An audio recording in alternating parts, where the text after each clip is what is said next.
The billionaire installed cameras to protect his paralyzed daughter. What they recorded destroyed him. 22 cameras, every corner, every moment. He watched from his office, from airports, from across the world. He thought he was keeping her safe. Until he saw the footage from Tuesday afternoon. His 5-year-old daughter drops a toy, stares at it for 5 full minutes, doesn't call for help, doesn't cry, just accepts it. Then a 10-year-old girl in a red cardigan walks into frame and says 7 words, "She doesn't want to need you." The cameras saw everything, but they understood nothing. Before we dive into this story, hit subscribe right now. Sky's journey from invisible to unforgettable starts here. Drop a comment and tell me where you're watching from, because this truth hits every home, every country, every heart. Let's dive in. The cameras blinked red in the corner of Lyra's bedroom. She was 5 years old, and she'd stopped looking at them weeks ago. Arden Vale installed 22 cameras throughout his house on a Tuesday morning. Kitchen, hallways, playroom, even above his daughter's bed. The workers asked why so many. "Security," he said. They didn't ask what he was protecting her from. Lyra sat in her wheelchair by the window. Black frame. Silent wheels. A car accident 8 months ago took her legs. The doctor said she'd never walk again. She never cried about it. Not once. That's what scared people most. 5-year-olds were supposed to scream when they fell. Supposed to reach for their parents. Supposed to need comfort. Lyra did none of those things. When adults entered her room, she'd look up. Smile politely. "Hi, Dad." Never Daddy. She'd answer his questions about therapy, about pain, about how she slept. Always calm. Always measured. Like she was reporting data. Then he'd leave for another meeting, and she'd go back to being alone. Arden lived on his phone, checking the camera feeds from airports, from conference rooms, from hotel beds at 2 a.m. He'd watch her read. Watch her color inside the lines. Watch her exist quietly in every frame. It calmed him. He told himself this was good parenting, staying informed, being aware, keeping her safe. What he didn't notice was the pattern. Lyra never called for him. When her blanket fell at night, she slept without it. When her water sat just out of reach, she went thirsty. When her favorite stuffed rabbit dropped to the floor, she'd stare at it for 5 full minutes, then turn her wheelchair away. Most 5-year-olds would scream, would cry, would bang on the walls until someone came. Lyra had learned something different. No one comes, so she stopped asking. One night, Arden was reviewing footage from earlier that day. Lyra was in the playroom. A book slid off her lap. She looked down at it. Then she looked directly at the camera. Not at him. She couldn't see him, but she looked at the lens like she knew. Her face didn't change, didn't cry, didn't react. She just turned her wheelchair around and rolled away, left the book on the floor. Arden's finger hovered over the screen. Something cold crawled up his spine. The way she'd looked at that camera, like she'd been testing, like she'd been waiting, like she already knew no one would come. He told himself he was overthinking it. The cameras were working perfectly. The house was safe. Lyra was fine. But that night, he couldn't sleep, because he kept seeing that look. The blank expression of a 5-year-old who'd stopped expecting anyone to care. And somewhere deep in his chest, a question formed, one he wasn't ready to answer. What if the cameras weren't protecting her? What if they were protecting him from having to actually be there? The red lights blinked silently in the dark, recording everything, understanding nothing. Sky arrived 3 weeks later. No warning. No introduction. Just a small figure in a red cardigan standing in the doorway at 3:40 p.m. Her mother Rosa had just started as the housekeeper. "I'm sorry, Mr. Vale," Rosa said, voice tight. "The sitter canceled. She'll be quiet. You won't even know she's here." Arden looked at the girl. 10 years old. Thin. Eyes down. Hands folded like she was trying to take up less space. "It's fine," he said. Rosa exhaled. Sky didn't. She walked inside, removed her shoes, lined them up perfectly against the wall, then sat on the floor by the window, didn't ask for anything, didn't touch anything, just sat. Arden went back to his office, pulled up the camera feeds. The girl hadn't moved. For 20 minutes, she sat completely still, like she'd done this before, like she knew how to disappear. Lyra noticed her on the second day. She rolled her wheelchair into the hallway and stopped. Sky was sitting outside the playroom, cross-legged, red cardigan sleeves covering her hands. They looked at each other. "Hi," Lyra said. "Hi." Silence, not awkward, just careful. "You can come in if you want," Lyra offered. Sky shook her head. "I'm okay here." Lyra went back to coloring. Sky stayed in the hallway. The next day, Sky moved closer, just inside the doorway, still on the floor, still quiet. Lyra dropped a crayon. It rolled toward Sky. Most adults would have handed it back immediately, would have put it directly in Lyra's hand. Sky picked it up, but she didn't hand it to her. She slid it close enough that Lyra could reach it herself, then went back to sitting. Lyra stared at her. That was different. By Friday, Sky sat inside the playroom. Lyra was stacking blocks. Her hands shook. The tower kept falling. She didn't ask for help. Sky didn't offer. But when Lyra finally got 3 blocks to stay, Sky nodded once. Not praise, not excitement, just acknowledgement. Lyra smiled. Small, real. The first genuine smile in weeks. Arden saw it on the cameras. He felt something unfamiliar. Relief. Not because Lyra was happy, but because someone else was there when he wasn't. He told himself that was smart, efficient, safe. That night he watched the footage again. Sky never interrupted, never fixed things, never hovered. She just existed, near Lyra.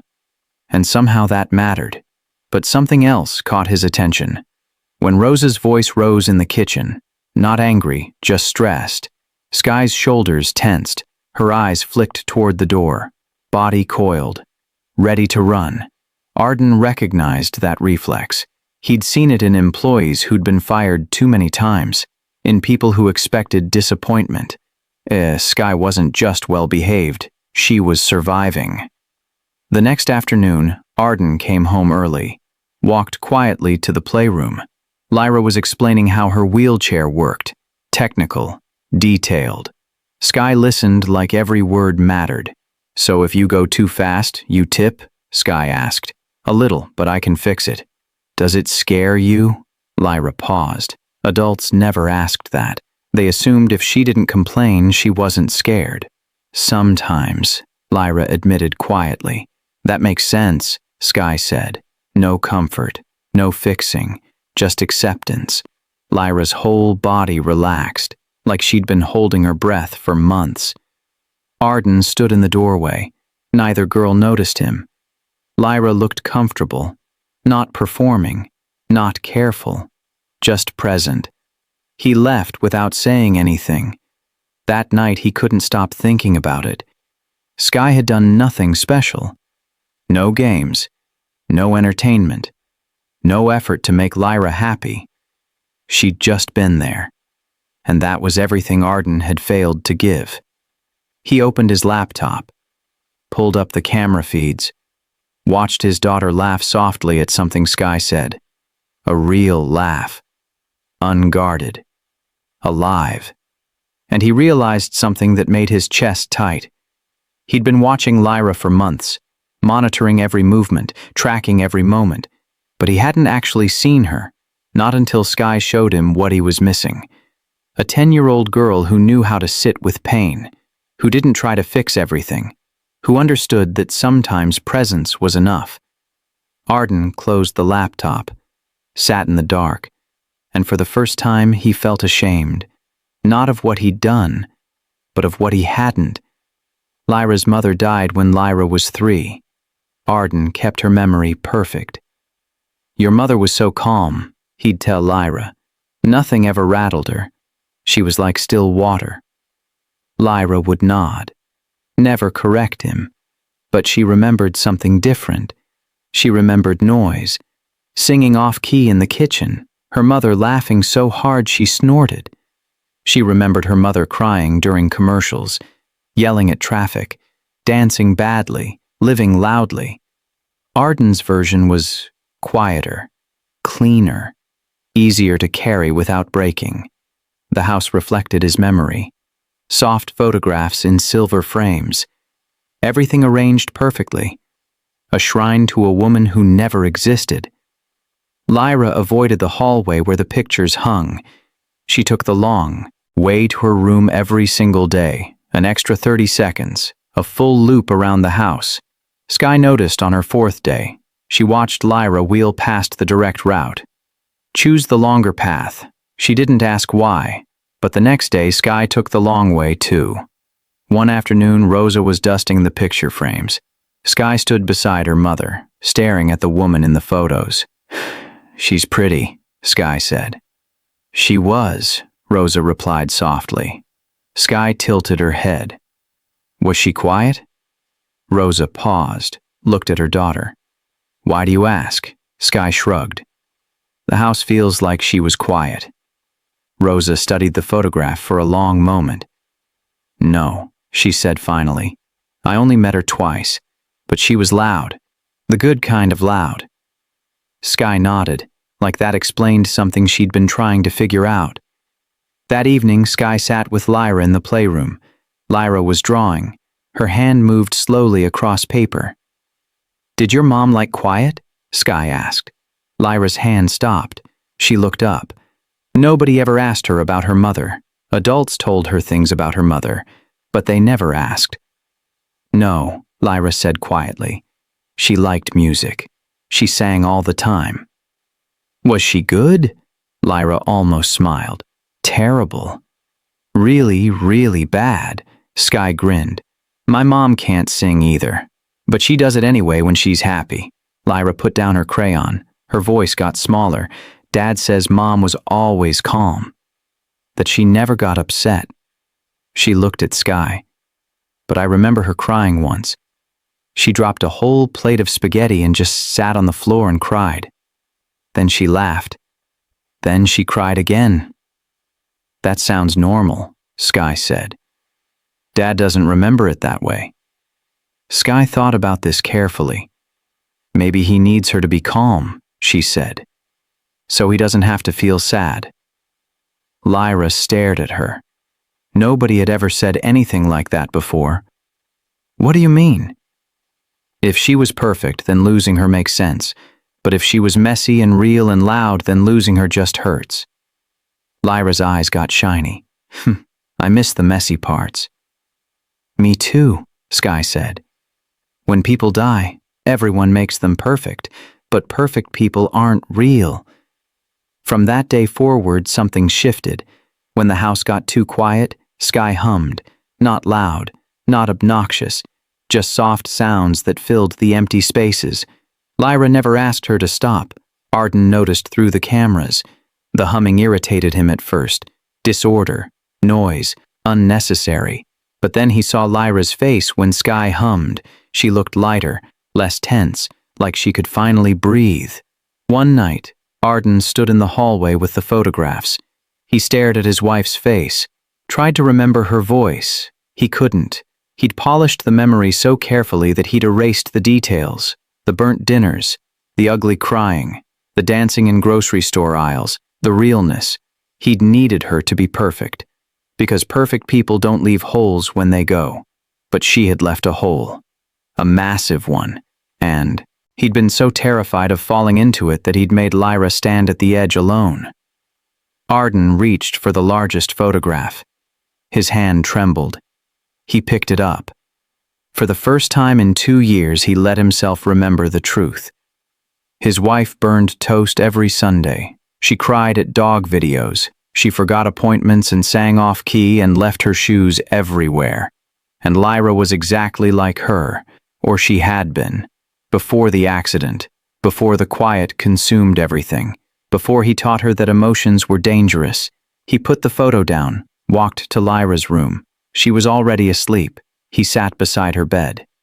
"I'm sorry," he whispered. "I'm sorry I made you forget her. I'm sorry I made you forget yourself." Lyra didn't hear him, but he needed to say it anyway. He'd been so busy building a perfect memory that he'd killed the real one. And in doing so, he'd killed the parts of Lyra that were most alive. The cameras blinked in the corner, recording his confession, but not understanding it, because cameras can't measure what's been erased, only what remains. And what remained was a 5-year-old girl who'd learned to be quiet, to be calm, to be perfect, just like the ghost in the hallway. Sky noticed it first. Lyra never cried, not when her hand cramped while drawing, not when her wheelchair got stuck, not when frustration twisted her face for just a second before going blank again. Other 5-year-olds cried over everything, dropped toys, wrong-colored cups, tired legs. Lyra just went silent. One afternoon, Lyra was coloring, her hand seized up mid-stroke. Sky saw her face tighten, saw her fingers curl wrong. Lyra put the crayon down, stared at her hand, waited. After a minute, she picked the crayon back up. Her hand still shook. She kept coloring like nothing happened. Sky didn't say anything, but she remembered. The next week, Lyra's wheelchair caught on the rug. The jolt made her wince, just for half a second. Then her face went smooth. Rosa rushed over. "Are you okay, sweetheart?" "I'm fine," Lyra said immediately. Her voice was steady. Practiced. Rosa adjusted the rug and left. Sky watched Lyra's hands. They were gripping the armrests, knuckles white. That night, Sky sat at the kitchen table with her mother. "Why doesn't Lyra cry?" Rosa was folding laundry, didn't look up. "Some children are just brave." Sky shook her head. "It's not that." Rosa stopped folding. "What do you mean?" "She doesn't cry because nobody comes when she does." Rosa's hands went still. She looked at her daughter. Sky's face was too serious for 10 years old. "How do you know that?" Rosa asked quietly. "Because I used to be the same way." Rosa set down the towel, pulled Sky close. Neither of them said anything else. Some truths don't need explaining. The next day, Sky watched closer. Lyra's physical therapist came at 10. Lyra smiled through the whole session, answered every question. "Any pain today?" "No, ma'am." "Sleeping okay?"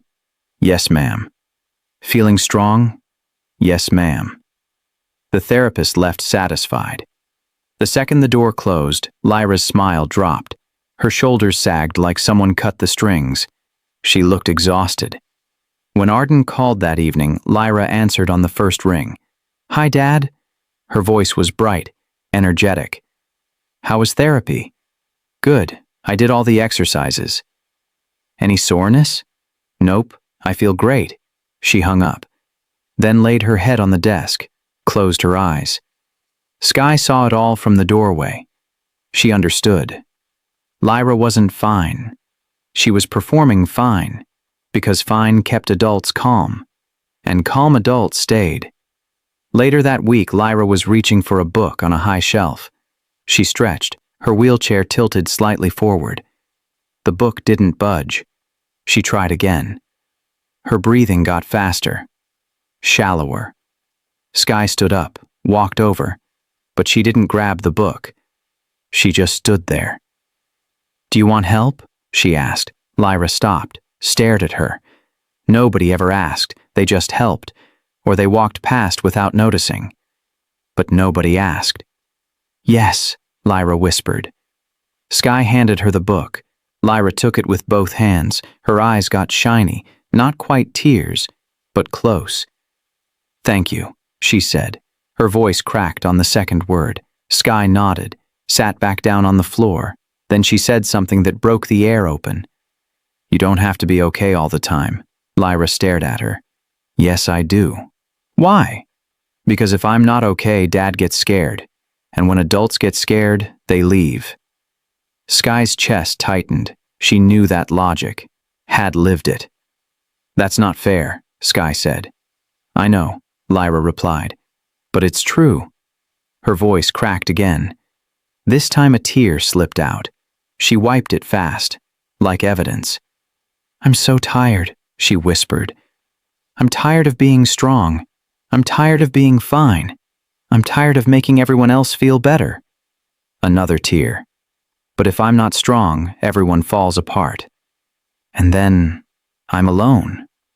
Sky moved closer, sat right beside Lyra's wheelchair. I won't fall apart, she said quietly. How do you know? Because I've already been broken. I know how to stay. Lyra looked at her. Really looked. You promise? I promise. Lyra let herself cry then. Not loud, not dramatic, just quiet tears that had been waiting months to fall. Sky stayed, didn't touch her, didn't speak, just sat there while Lyra fell apart. That night Arden watched the footage. He saw the whole thing, the struggle, the question, the tears. He played it twice. Because if I'm not okay, Dad gets scared. His hands started shaking. Lyra thought she had to protect him. A 5-year-old thought she had to be strong so her father wouldn't break. She'd learned that crying made people leave, that needing help was dangerous, that her pain was a burden, and she'd learned it from him. Arden closed the laptop, sat in complete darkness.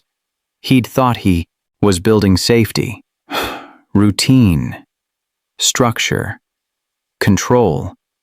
But what he'd actually built was a cage, and Lyra had learned to smile through the bars, to perform happiness so he wouldn't have to feel her pain, to disappear so he wouldn't have to show up. The cameras kept recording in the dark, but for the first time Arden wished he'd never turned them on, because seeing the truth didn't make it easier, it made it unbearable. His daughter was 5 years old, and she'd already learned that love was conditional, that being needed was too much, that she was too much. And he had taught her that. Arden came home early the next day, didn't announce it, just walked in and found Rosa in the kitchen. Is Sky a problem? He asked. Rosa looked up, startled. For Lyra, he clarified. Is she in the way? Rosa dried her hands slowly. No, Mr. Vale. Sky just notices things. What things? Rosa met his eyes. Things people don't want to see. Arden nodded and left, but the answer bothered him.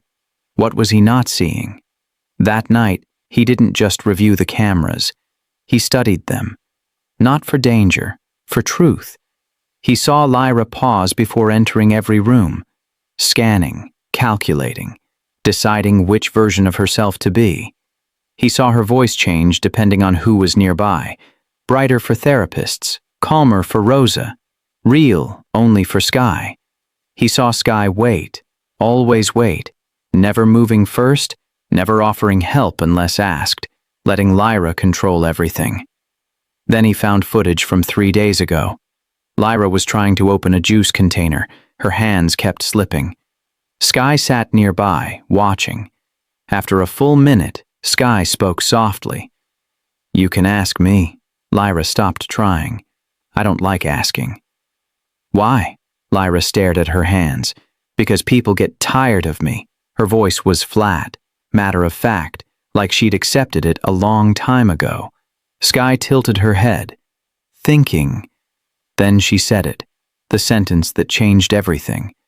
She doesn't come to you because she doesn't want to need you. No question mark, no anger, just observation, simple, clear, devastating. Lyra didn't deny it, just kept staring at the container in her hands. Arden sat frozen. The words played again in his head. She doesn't want to need you.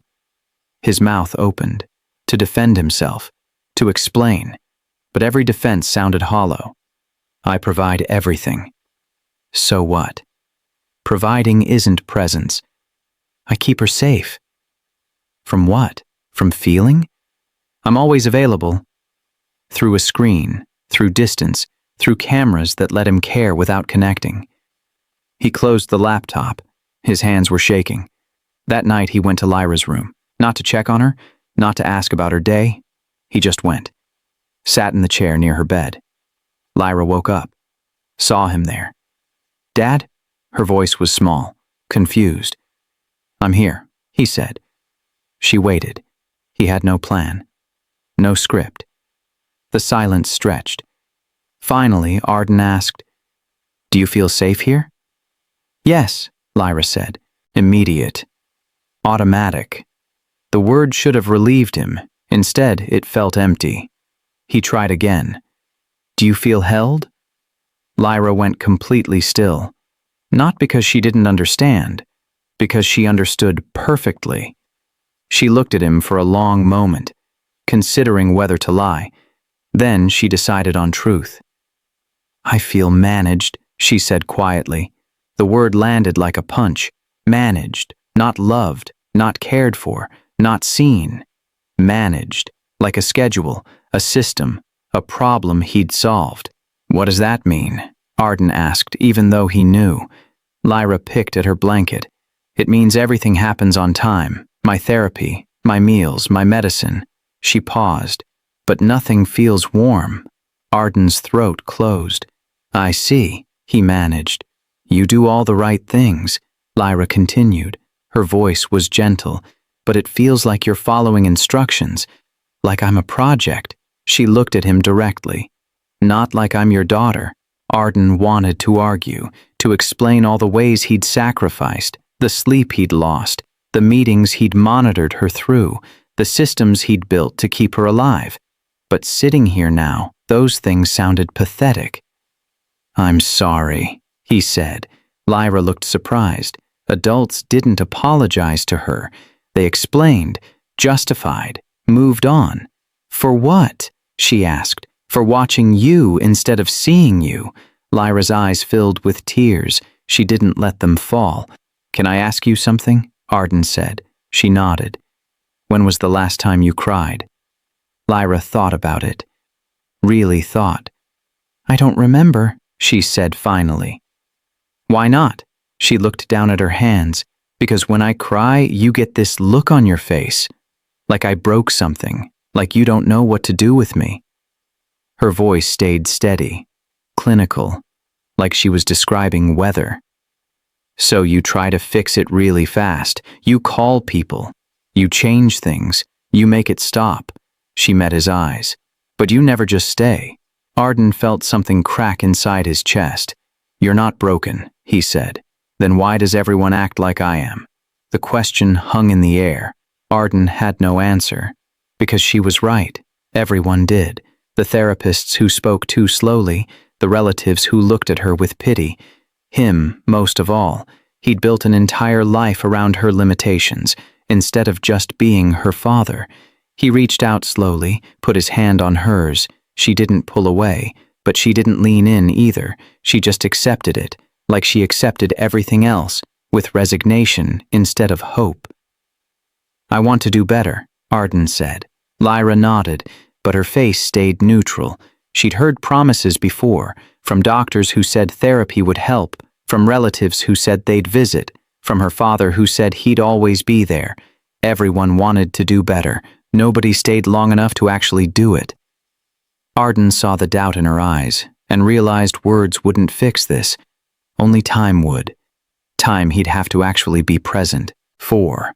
Not watching through screens, not monitoring from a distance, actually there, in the room, in the mess, in the discomfort of not knowing what to do. "I know you don't believe me," he said, "but I'm going to prove it." Lyra looked at him, really looked, searching for the lie, the escape clause, the moment he'd take it back. "Okay," she said finally. Not believing, just willing to watch him try. And somehow that was worse than anger, because it meant she'd already learned not to hope. Arden didn't sleep that night. He kept hearing Lyra's voice. "I feel managed. Nothing feels warm. You never just stay." He got up at dawn, made coffee he didn't drink, sat at the kitchen table staring at nothing. Rosa arrived at 7, found him in the same position. "Mr. Vale?" He looked up. His eyes were red. "How long has she been like this?" Rosa set down her bag carefully. "Like what?" So careful. So controlled. So afraid to need anything. Rosa pulled out a chair, sat. Since before I started? 3 months now? Was she different before? Rosa hesitated. I don't know, but Sky says she acts like someone who's learned that needing people is dangerous. Arden's stomach dropped. She's 5 years old. I know, Rosa said softly, but trauma doesn't wait until you're old enough to handle it. The words hit like a slap. That afternoon, Arden did something he'd never done. He canceled a meeting, not rescheduled, canceled. His assistant called twice. He let it ring. He went to the playroom. Lyra was there with Sky, building something with blocks. She saw him and straightened automatically. Her face shifted. Guard up. Performance on.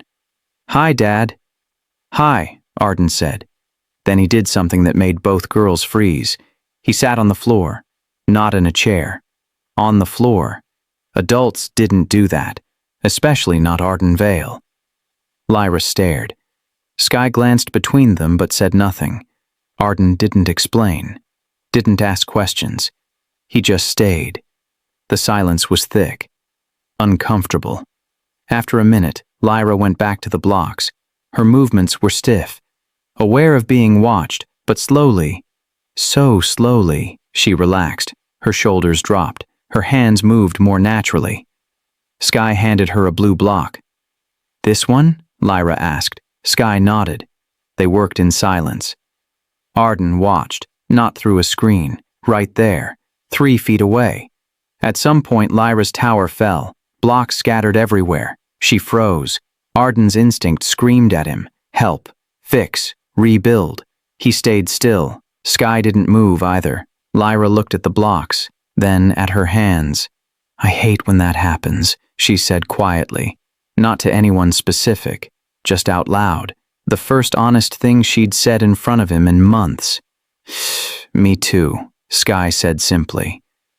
Lyra started rebuilding, slower this time.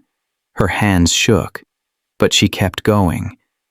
When she finished, the tower was smaller, crooked, imperfect. She stared at it. It's not as good, she said. It's still standing, Sky replied. Lyra looked at her. Then something shifted in her face. Not a smile, but acceptance of imperfection, of trying and failing and trying again, of things not being perfect, but being enough. Arden's chest ached. That small moment, that tiny shift. He'd never given her permission for that. He'd always expected excellence, strength, control, perfect towers that never fell. When the tower collapsed again, Lyra sighed. I give up. Arden tensed. Giving up meant failure, meant not trying hard enough, meant weakness. But Sky just shrugged. Okay. Want to do something else? No disappointment, no lecture, no push to try again. Just acceptance. Lyra nodded. They moved to drawing. Arden realized he'd been holding his breath. Later, when Sky went to the bathroom, Lyra turned to him. Why are you here? She asked. Not rude, just genuinely confused. I wanted to spend time with you, Arden said. Lyra studied his face. You usually watch from your office. Arden's stomach dropped. She knew. Of course she knew. I'm trying something different, he said. Why? He could have lied, made it sound simple, but Lyra deserved the truth. Because I realized I don't actually know you. Lyra looked away. That's not true. You know everything about me. I know your schedule, your medications, your therapy goals. He paused. But I don't know what makes you laugh. Lyra went quiet. I don't laugh much anymore. Why not? She picked at the edge of her paper, because laughing is loud, and loud things make people nervous. She said it so simply, like it was obvious, like she'd learned it the way other kids learned their ABCs. Who told you that? Arden asked. Nobody. I just figured it out. Arden wanted to tell her she was wrong, but he couldn't, because he had been nervous every time she got emotional. Every struggle, every need, every moment of vulnerability. He'd preferred her calm, quiet, manageable, and she'd learned to give him exactly that. "I was wrong," Arden said. Lyra looked at him. "About what?" "About everything." The word hung between them. Heavy. True. Sky came back then. She looked between them, read the room in half a second. Sat down without a word. Arden stayed for another hour. He didn't do anything special. Didn't play, didn't teach, didn't fix. He just existed in the same space. When he finally stood to leave, Lyra called after him. "Dad." He turned. Her face was uncertain, hopeful in a way that looked painful. "Can you stay on the floor again tomorrow?" Something warm and terrible spread through his chest. She was testing, seeing if he'd come back, if this was real or just another promise that would evaporate. "Yes," he said, and meant it. Lyra nodded slowly. "Okay." She didn't smile, didn't celebrate, just filed the information away. One data point in favor of maybe trusting him, after thousands that said she shouldn't. That night, Arden sat in his office, didn't open his laptop, didn't check the cameras, just sat, thinking about his daughter, about how she'd learned to shrink, to be quiet, to ask for nothing, and how he'd called that strength when really it was survival.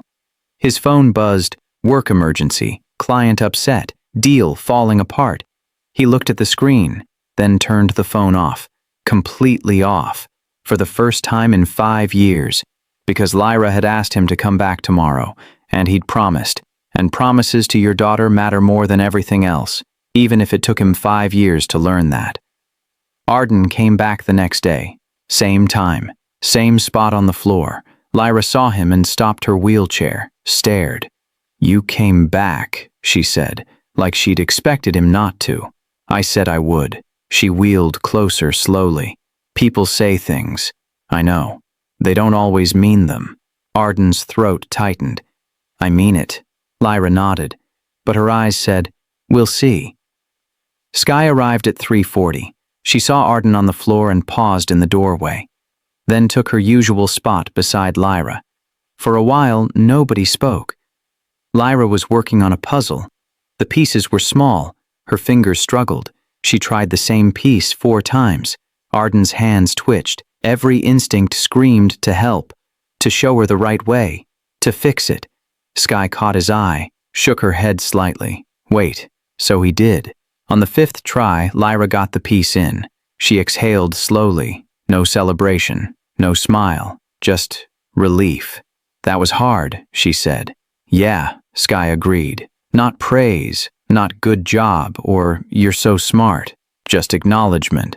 Arden watched the exchange, realized something. Sky never told Lyra she was strong, never said, "You're so brave," or "You're doing great." She just witnessed, and somehow that gave Lyra more permission to struggle than any compliment ever could. Later, Lyra explained something about her wheelchair, technical details about weight distribution and balance. Sky listened like every word mattered. "So, if you go too fast on carpet, what happens?" Sky asked. "I tip forward a little, but I can adjust." "Does it scare you when that happens?" Lyra hesitated. Adults never asked that. They assumed brave meant not scared. "Sometimes," Lyra admitted, "especially when no one's around." "That makes sense," Sky said. "No fixing, no reassurance, no, 'don't worry, you'll be fine.' Just acceptance that fear was real and reasonable." Lyra's shoulders dropped, like she'd been holding them up for months, waiting for permission to be afraid. That evening, after Sky left, Arden stayed. Lyra was putting her puzzle away. "Can I ask you something?" he said. She nodded. "What does Sky do that makes you feel safe?" Lyra thought about it. Really thought. "She doesn't try to fix me," she said finally. "What do I do?" Lyra looked at him, deciding whether to be honest. "You try to fix everything." "Is that bad?" "It makes me feel like I'm broken." The words were gentle, Not accusing, just true. "You're not broken," Arden said.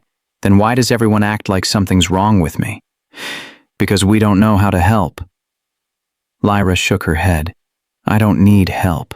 I need people to stop being scared of me." Arden froze. "Scared of you?" "Scared of my wheelchair. Scared I'll fall. Scared I'll be sad. Scared I'll need something." She said it like a list she'd been keeping. "Everyone's so afraid I'll break that they treat me like glass, but glass isn't strong. It's fragile." She looked down. "I don't want to be fragile. I just want to be normal." Arden moved closer, knelt beside her wheelchair. "What does normal look like?" "Crying when I'm sad, getting frustrated when things are hard, asking for help when I need it." Her voice got quieter. "Not having to pretend I'm okay all the time." "You can do all those things." "No, I can't." "Why not?" "Because last time I cried, you left the room." The memory hit Arden like a freight train. 6 months ago. Lyra had been frustrated during therapy, crying hard. He'd panicked, called the therapist, left to make the appointment in the hallway, came back 10 minutes later. She'd stopped crying by then. He'd thought he handled it well, but Lyra had learned something else entirely, that her emotions made him leave, that crying drove people away, that she had to manage his comfort before her own pain. "I'm sorry," Arden said. His voice broke. "I thought I was helping." "I know," Lyra said softly. She reached out. Her small hand touched his. "But I didn't need you to call someone. I needed you to stay." Arden pulled her close. Not carefully. Not like she might break. Just held her. Lyra went stiff at first, like she'd forgotten how. Then slowly, so slowly, she leaned into him. Her hands gripped his shirt. "I'm scared all the time," she whispered. "Of what?" "That if I'm too much, you'll leave like Mom did." Arden's chest shattered. "Your mom didn't leave because of you." "Then why did she go?" "Because of the accident. It wasn't her choice. It wasn't your fault." "But she's still gone." Lyra's voice was so small, so broken. "And everyone else leaves when things get hard. The nurses, the therapists, even you when I cry." She pulled back to look at him. "So I stopped being hard. I stopped crying. I stopped needing anything." Tears ran down her face now. "But I'm so tired, Dad. I'm so tired of being strong." Arden held her tighter. "Then stop," he said. "Stop being strong. Just be you." "What if you can't handle me?" "Then I'll learn how." "What if I'm too much?" "You're not too much. You're exactly enough." Lyra buried her face in his shoulder, started crying. Not the quiet, controlled tears from before. Real crying. Loud and messy and months overdue. Arden didn't move. Didn't call anyone. Didn't try to make it stop. He just held his daughter while she finally broke. And stayed, just like she'd asked. Sky had been right. Strength wasn't about never falling apart. It was about having someone who stayed when you did. And for the first time, Arden was that someone. Not watching from a screen, not managing from a distance, just there, in the mess, in the pain, in the realness of his daughter's grief. And he didn't leave, not once. Lyra cried for 10 minutes, then stopped, pulled back, wiped her face with her sleeve.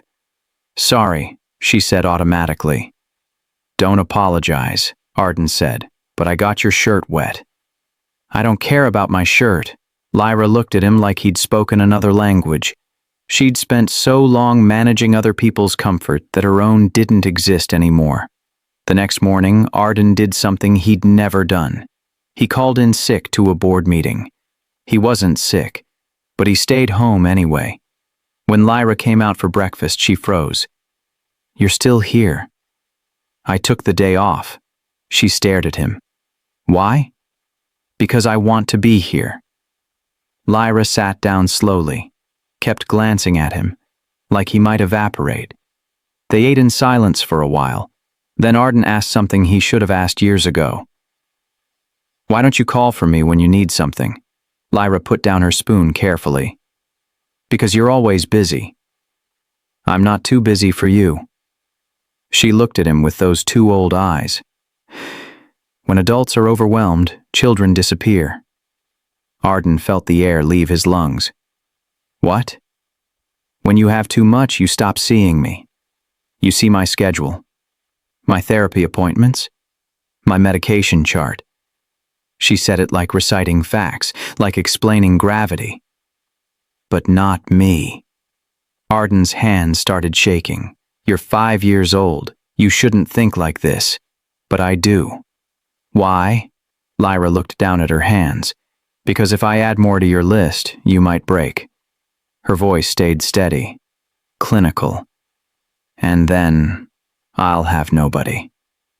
Arden wanted to argue, to tell her she was wrong, but he couldn't, because she wasn't. He had been overwhelmed. He had made her feel like a task. He had taught her that she was a burden to be managed, not a daughter to be loved.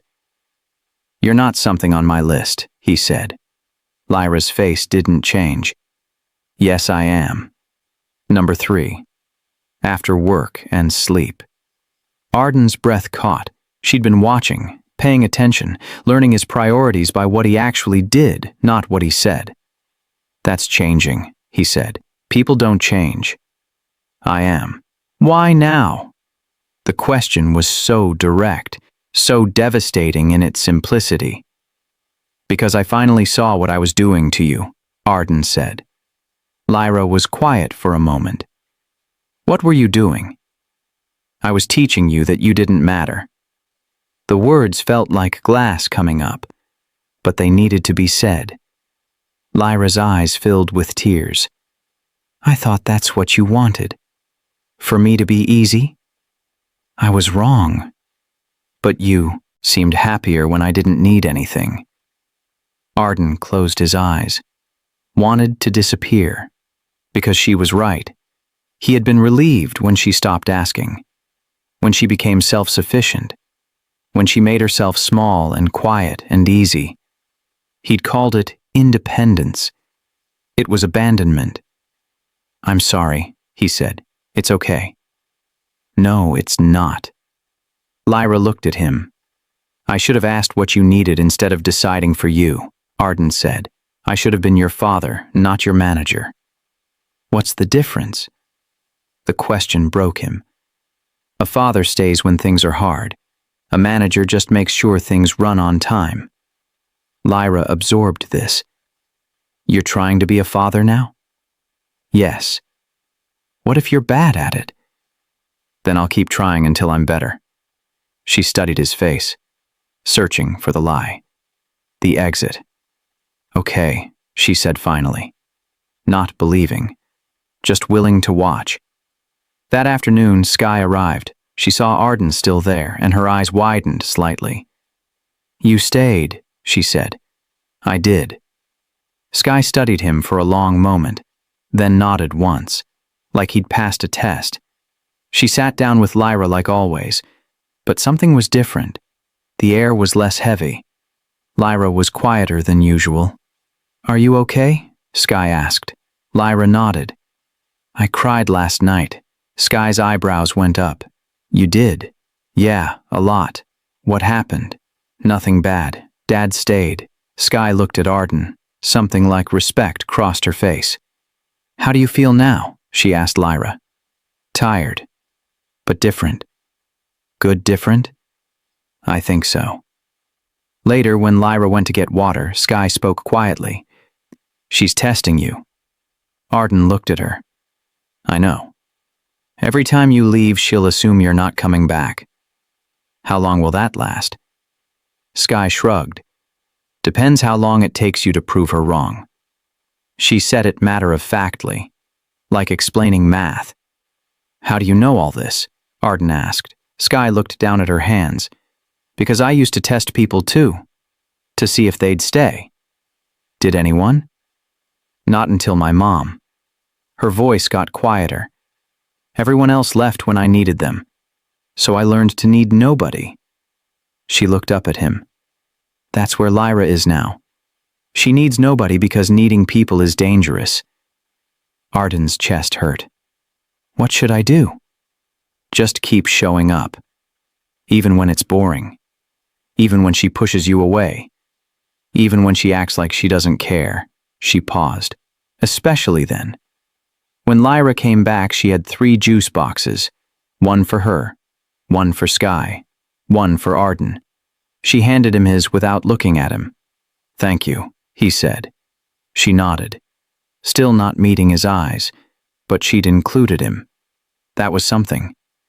They sat together for the rest of the afternoon. Didn't do anything special, just existed in the same room.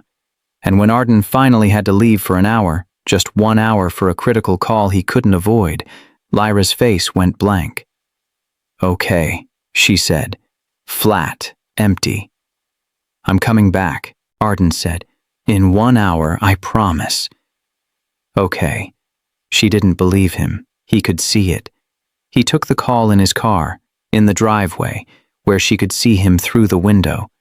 Exactly 1 hour later, he walked back inside. Lyra was in the playroom. She looked up when he entered. Her eyes widened slightly. You came back, she whispered.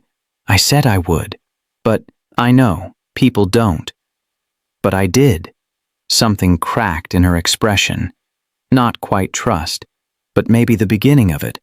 She wheeled over to him, didn't say anything, just put her hand on his leg and left it there.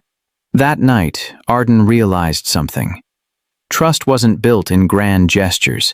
It was built in tiny promises kept, in coming back when you said you would, in staying when it was uncomfortable, in showing up even when nothing important was happening.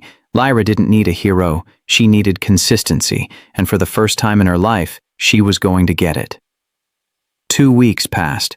Arden came home every day by 5, canceled meetings, declined calls, rearranged his entire life. Lyra started reaching for him. Small things at first, showing him drawings, asking him to sit closer during movies, leaning against him without asking permission. Then Rosa told him she was leaving. My sister in Arizona, she said quietly. She's sick. I need to go.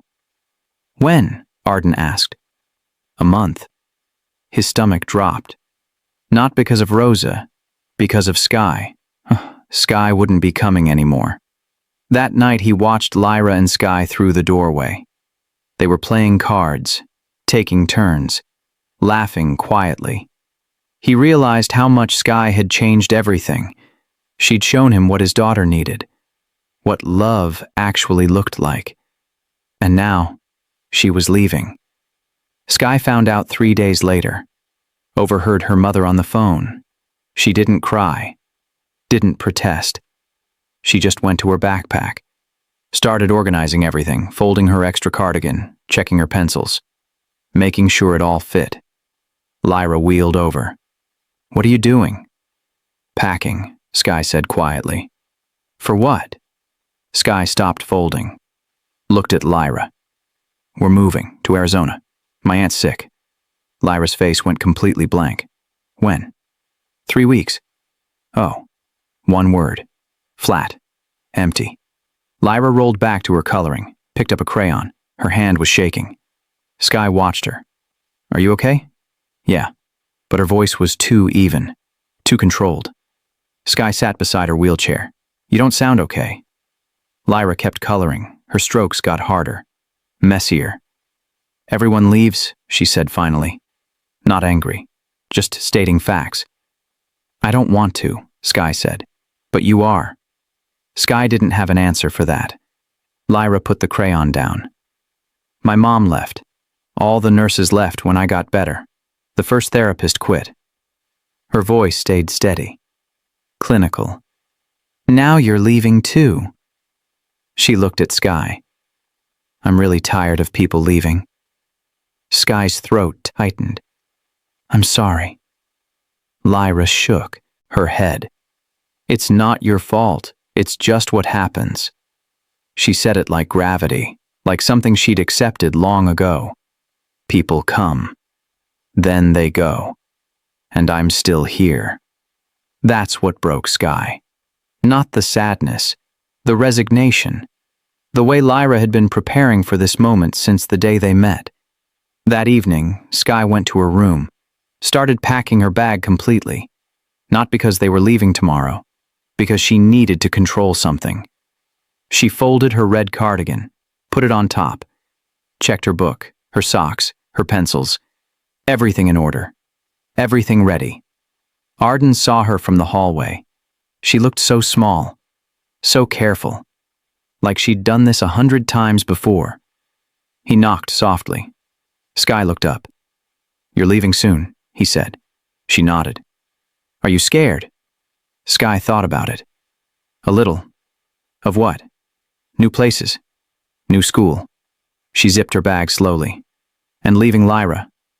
Arden sat on the floor beside her. "She's going to miss you."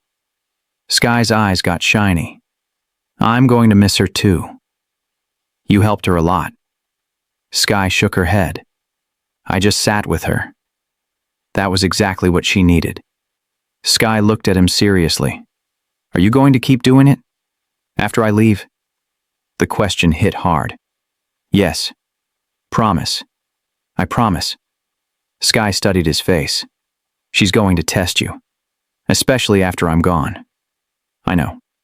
She's going to push you away to see if you'll stay." "I'll stay."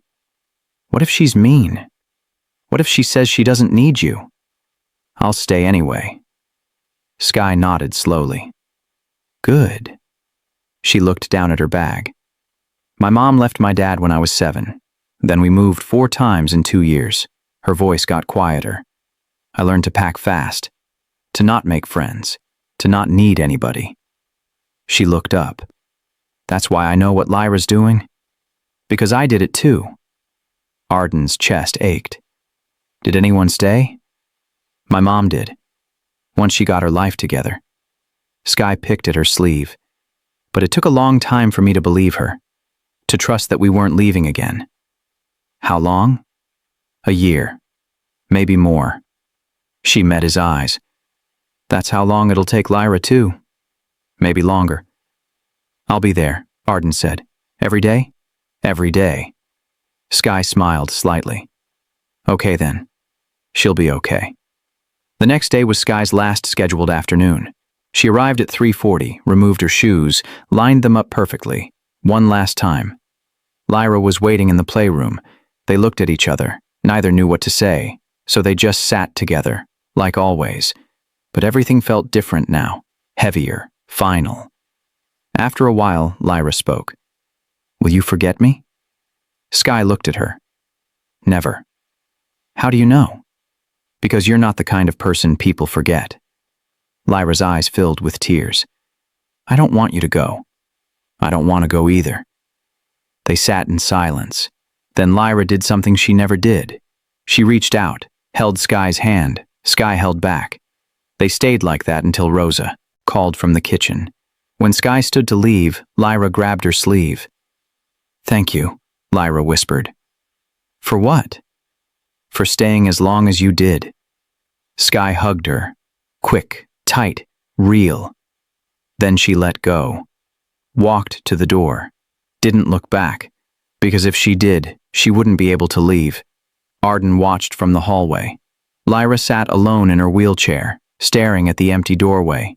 He walked over, sat on the floor beside her. She leaned against him immediately. "Everyone leaves," she said again. Her voice was small, broken. "I'm not going anywhere," Arden replied. Lyra didn't respond. She'd heard that before. From her mother, right before the accident. From nurses who promised to visit. From therapists who said they'd be there. Words didn't mean anything anymore. Only time would tell. And Arden knew it. So he didn't say anything else. He just stayed. Right there on the floor. While his daughter grieved another loss. Another person who'd mattered. Another hole in her world. That night, Lyra didn't eat dinner. Didn't want a bath. Just wanted to go to bed. Arden carried her to her room. Tucked her in. "Dad?" Yeah? What if I'm bad at people leaving? What do you mean? What if I never get used to it? What if it always hurts this much? Arden sat on the edge of her bed. Then it hurts. And I'll be here while it does. You promise you won't leave? I promise. What if you die like Mom? The question gutted him. Then it won't be because I wanted to. It'll be because I had no choice. Lyra was quiet for a long time. I wish people had choices. Me too, sweetheart. Me too. She closed her eyes.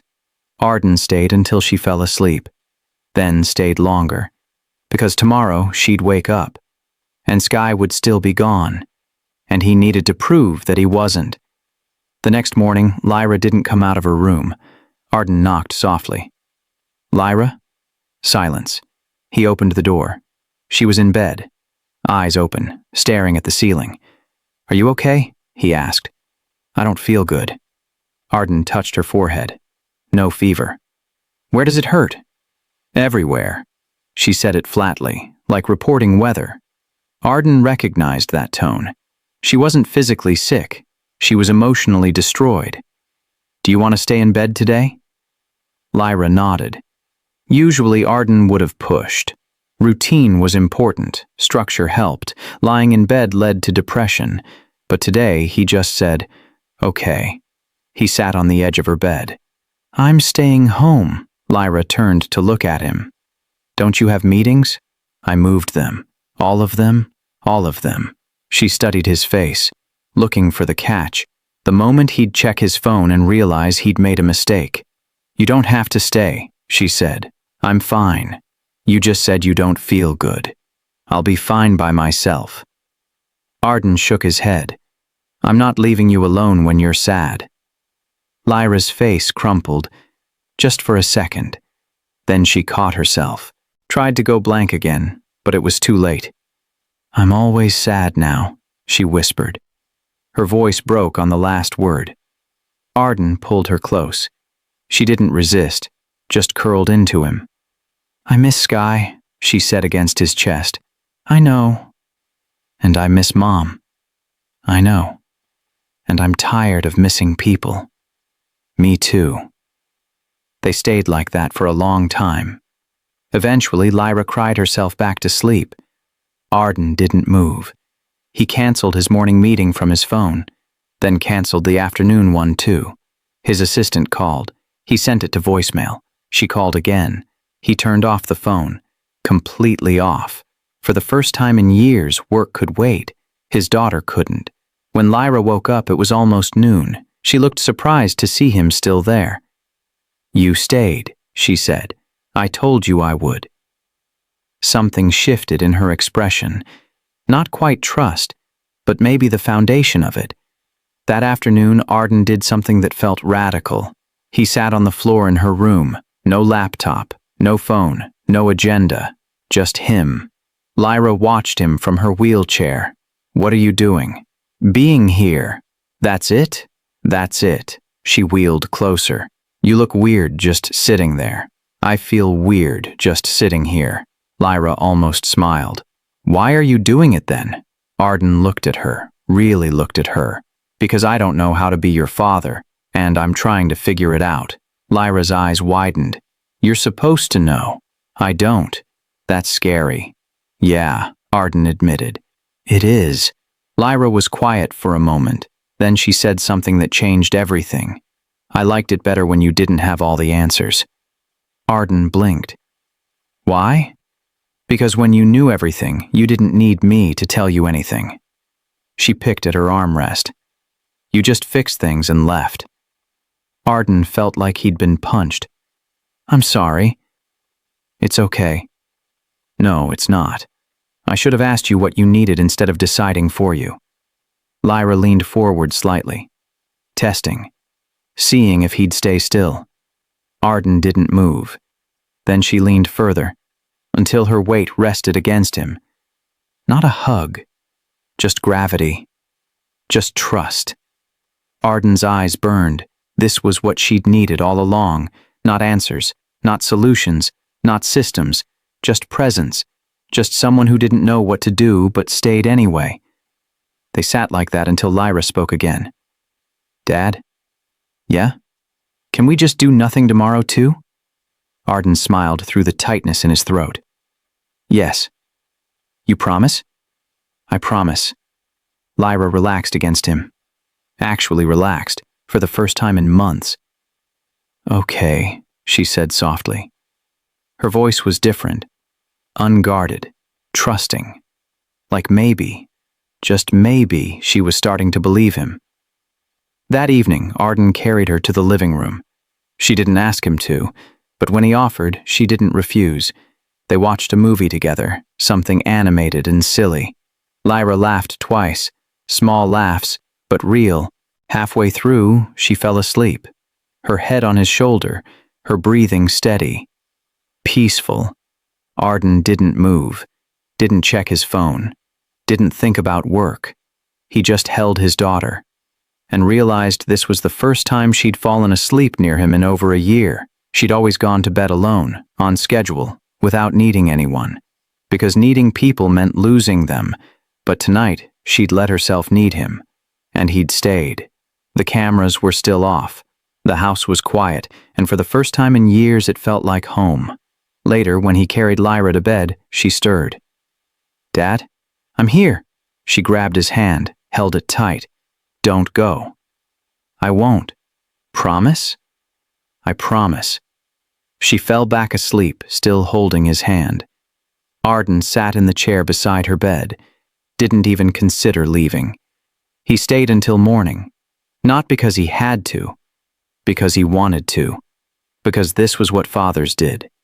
They stayed when things were hard, when nothing was happening, when their daughters needed to know someone would be there when they woke up. Around 3 a.m., Lyra woke briefly, saw him still there. You're still here, she whispered. Still here. She smiled, a sleepy, real smile. Good. Then she closed her eyes and went back to sleep, and Arden understood something fundamental. Trust wasn't built in promises. It was built in the middle of the night. That 3 a.m. moment, that's when everything changed. If you've ever stayed when you could have left, or wished someone had stayed for you, I need you to comment, I stayed, or I needed someone to stay. Let's fill this comment section with the truth. And listen, if you're realizing this story is about your life, hit subscribe. In the boring hours, in the moments when nothing was happening except him being there, that's when she'd learn he meant it. That's when she'd know. The cameras had never captured this. The quiet moments, the 3 a.m. checks, the simple act of staying when you could have left. Because love wasn't a system. It was a choice, made over and over, in the smallest moments. And Arden was finally making the right one. Arden woke up in the chair. His neck was stiff. His back hurt. He didn't care. Lyra was still asleep, her hand inches from where his had been all night. He looked at the corner of the room, where the camera used to be. No red light, no blinking, just empty space. He'd installed them to protect her. But sitting here now, he understood. The cameras had seen everything, and understood nothing. That morning, Arden made breakfast. Not Rosa, not a chef. Him. Scrambled eggs, slightly burnt toast, orange juice in mismatched cups. When Lyra came to the table, she stopped, stared. You made breakfast? I tried. She took a bite of eggs, chewed carefully. They were dry. It's good, she said anyway. Arden smiled. They both knew it wasn't, but that didn't matter. Thank you for staying last night, she said, quietly. You don't have to thank me. Yes, I do. You didn't have to. Arden set down his fork. Lyra, I'm your father. I should have been doing this all along. She looked down. Most dads don't sleep in chairs. Most dads aren't trying to fix what I broke. Lyra met his eyes. You didn't break me. But I made you feel alone. She didn't deny it, just picked at her toast. That afternoon, Arden went to his office, stood in front of the control panel for the camera system. The screens were dark, had been for weeks, but the equipment was still there, still plugged in, Still waiting, just in case. He pulled up archived footage, months of it, started watching, not for danger, for truth. He saw Lyra drop a toy and stare at it for 5 full minutes, saw her wait. Nobody came. She finally got it herself. He saw her finish therapy and sit alone for 20 minutes after, face blank, body still. Nobody checked on her. He saw her at dinner, eating carefully, looking at the empty chair across from her. His chair, the one he was never in. The cameras had recorded everything, every moment of loneliness, every test she'd set to see if anyone noticed, every time she'd needed someone and taught herself not to need anyone instead. The data was perfect. The understanding had been 0. Arden closed the laptop. His hands were shaking. He'd thought surveillance meant care, that watching meant protecting, that monitoring meant love. But he'd been watching her like a system to optimize, checking metrics, tracking data points, missing the human being. That evening, he found Lyra in her room. "Can I ask you something?" he said. She nodded. "Did you know about the cameras?" Lyra looked at him carefully. "Yes." "How long?" "The first week. I saw the red lights." Arden sat beside her wheelchair. "Did they bother you?" Lyra thought about it. "At first I thought you were watching to keep me safe. And then?" Her voice got quieter. "Then I realized you were watching so you didn't have to be here." The words were gentle, but they cut to bone. "I'm sorry," Arden said. His voice cracked. "I thought I was helping. I thought I was being a good father." "I know," Lyra said softly. She reached out. Her small hand touched his. "But I didn't need you to watch me. I needed you to see me. What's the difference? Watching is from far away. Seeing is from right here." She squeezed his hand. "You're seeing me now." Arden pulled her close, not carefully, just held her. "I'm never going back," he said. "I'm never going back to watching from a distance." Lyra wrapped her arms around his neck. "Promise?" "I promise." That night, Arden stood in his office again, in front of the control panel. The dark screen stared back at him. 22 feeds, 22 angles, 22 ways he'd avoided being present. He reached for the power cord, hesitated. What if something happened? What if she fell, and he didn't see? What if she needed help and he wasn't watching? Then he remembered Lyra's words. "I needed you to see me. Not through a screen. See her. Be with her. Know her." He unplugged the system. All of it. Every camera, every cord, every piece of equipment that had let him pretend he was close when he was miles away. He carried it all to the garage, boxed it up, taped it shut. When he came back inside, the house felt different, less monitored, more alive. He walked to Lyra's room. She was reading. Looked up when he entered. "The red light's gone," she said. She'd been checking. Even though it had been off for weeks, she'd been checking. "I took the whole system down," Arden said. Her eyes widened. "All of it?" "All of it. It's in the garage." "Why?" Arden sat on the floor beside her bed. "Because I don't want to watch you anymore." He looked at her directly. "I want to be with you." Lyra stared at him. Then she did something she hadn't done in months. She climbed out of her wheelchair, onto his lap, buried her face in his shoulder. "Thank you," she whispered. "For what?" "For choosing me over the cameras."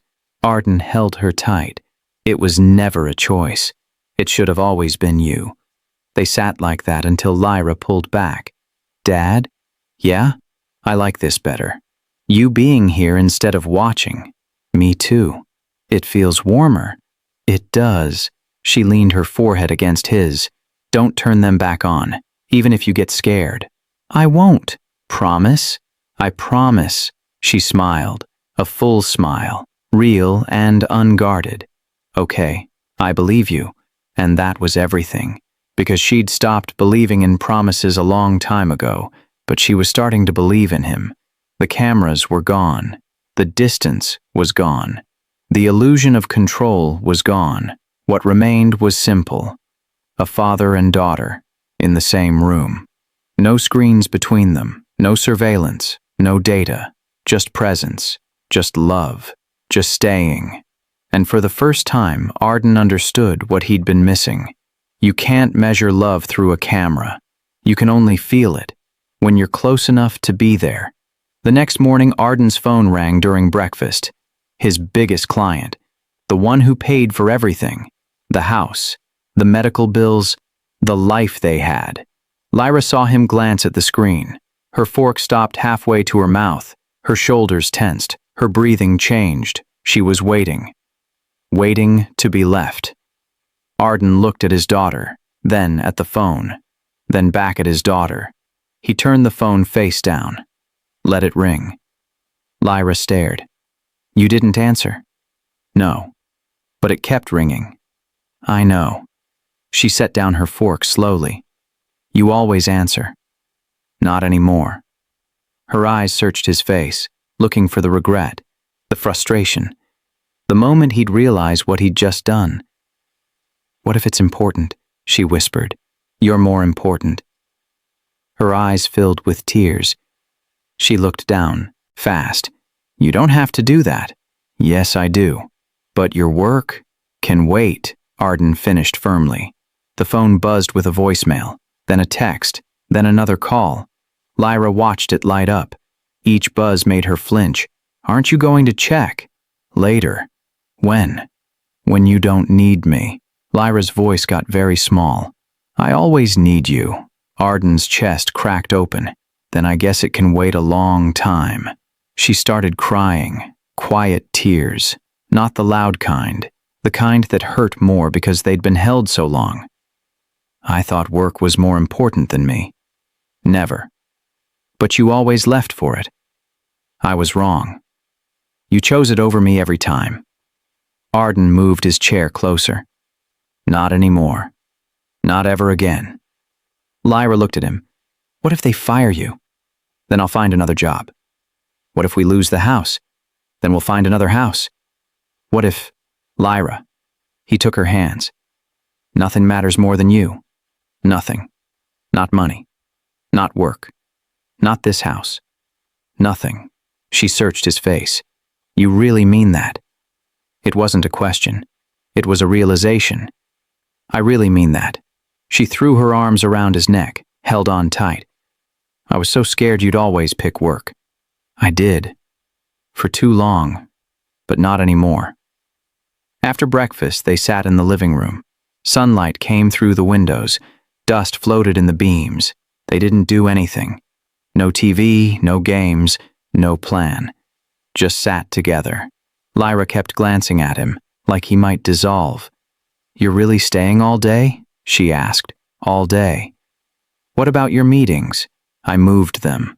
All of them? Every single one. She processed this slowly, her brain trying to make sense of it. Why?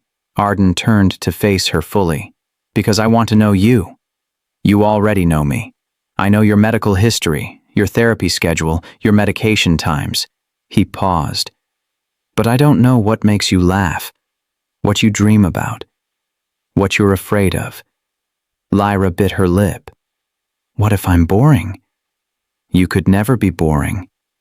But we're not doing anything. That's the point. She frowned. I don't understand. I spent years doing everything except being with you. Now I'm doing nothing except being with you. Lyra leaned back in her wheelchair, thinking. So doing nothing is actually doing something? Exactly. She smiled slightly. That's weird. It is, but I like it. Me too. They sat in silence. After 10 minutes, Lyra spoke. I need to adjust my footrest. She started doing it herself. It was awkward. Took longer than usual. Arden's hands twitched. Every instinct screamed to help, to fix it faster, to make it easier.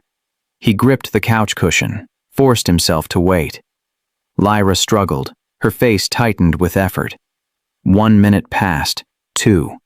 Finally, she got it. Exhaled hard. That was really hard, she said. I saw. You didn't help. You didn't ask. She looked at him. What if I had asked? Then I would have helped immediately. You promise? I promise. Something shifted in her face. Relief. Okay, that's good. She wheeled closer, leaned against the couch near him, not quite touching, but close. Progress. That afternoon, Lyra fell asleep. Right there in the living room, her head tilted to one side, breathing slow and steady, completely vulnerable, completely trusting. Arden watched her sleep. This was the 3rd time in a week she'd fallen asleep near him, after years of never letting her guard down. His phone buzzed again. 5 missed calls now. 9 emails marked urgent. 2 voicemails. He looked at the screen, then at his sleeping daughter. He powered the phone off. Completely off. Put it in another room. Closed the door. When Lyra woke up an hour later, she looked confused. I fell asleep. You did. You stayed, of course. The whole time? The whole time. She rubbed her eyes. I didn't mean to waste our time. Arden shook his head. You didn't waste anything. I got to watch you rest. She looked at him like he was speaking another language. That's a weird thing to like. Maybe, but I love it. Why? Because you look peaceful, and I haven't seen you peaceful in a very long time. Her expression softened. I haven't felt peaceful in a long time. Do you now? She thought about it, really thought. Yeah, I think I do. What changed? You stopped leaving.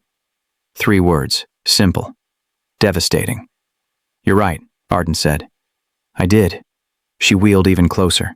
This time she touched him, her hand on his arm. Light. Testing. He covered it with his own. Dad? Yeah? Can we do this again tomorrow? We can do this every day. Really? Really. Even when it's boring? Especially when it's boring. She smiled. A full one. Not careful. Not testing. Just happy. Okay. Then she leaned her whole weight against him. Just rested there, like it was the most natural thing in the world, like she'd been waiting her whole life for permission to do this. Arden closed his eyes. This was what he'd been missing. Not the achievements, not the milestones, not the moments that looked good on camera. Just this. His daughter. Trusting him enough to rest. The house was quiet. No phones ringing. No cameras watching. No pressure to be anywhere else. Just them. Together. Still. And it was everything. Later that night, someone knocked on the door. His assistant, looking frantic. Mr. Vale, I've been trying to reach you all day. The Parker account, I'll handle it tomorrow, Arden said calmly. But they're threatening to pull tomorrow. His assistant stared. Arden had never said tomorrow.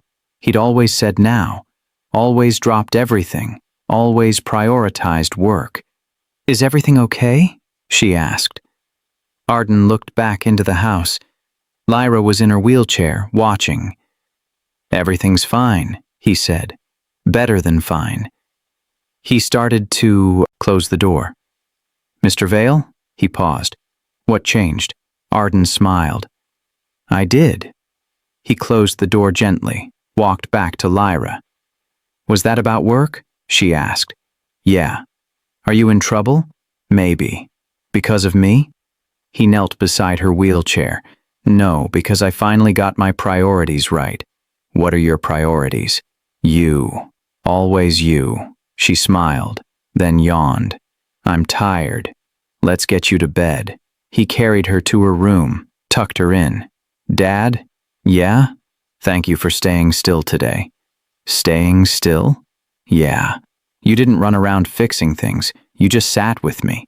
She looked at him seriously. That's what I needed. Someone who could be still. Arden kissed her forehead. I can do that. I'm learning how. You're getting really good at it. She closed her eyes, asleep within minutes, trusting, safe, home. And Arden realized something profound. Stillness wasn't weakness, it was strength. The strength to stay when everything in you wants to run. The strength to be present when problems demand action. The strength to prioritize a quiet afternoon over a loud career. That was real power. And he was finally learning how to use it. 3 days later, a letter arrived, from Arizona. Lyra's name in careful handwriting. Inside was a drawing from Sky. 2 stick figures, one in a wheelchair, one standing beside her, both smiling. At the bottom, in pencil, "I didn't forget." Lyra held it like it might break, stared at it for a full minute. "Can I write back?" she asked quietly. "Of course." She got paper and crayons, started drawing slowly. Arden watched her work. She drew their house, the playroom, her wheelchair. Then she added 2 more figures, her and someone taller standing beside her. "Who's that?" Arden asked. "You," Lyra said simply. His throat closed. She'd included him. In her world, in her drawing, in the picture of who mattered.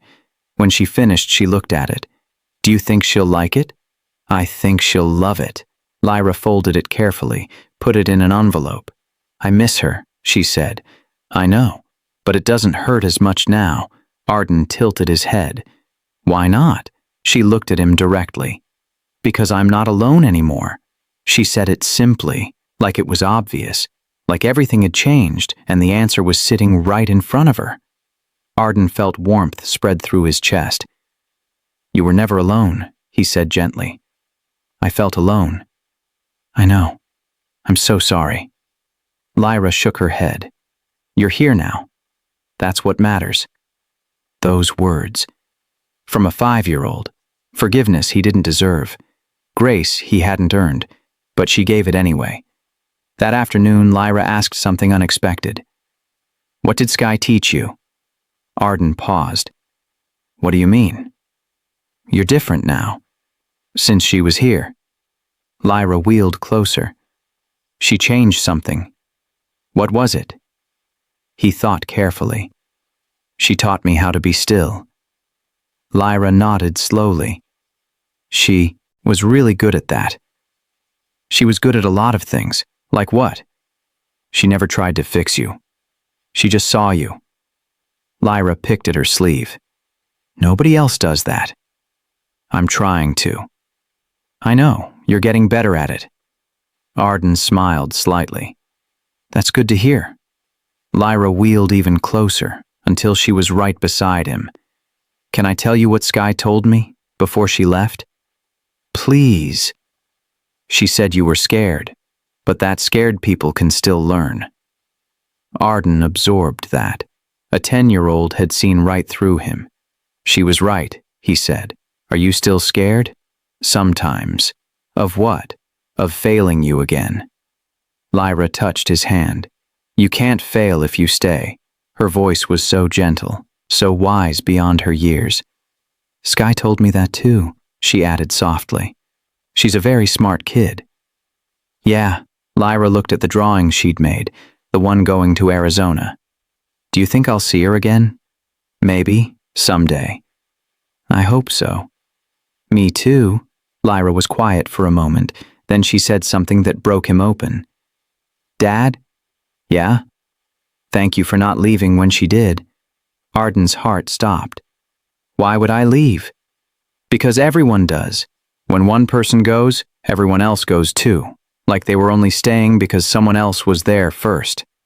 She said it like a fact, like a pattern she'd observed and documented. "I'm not everyone."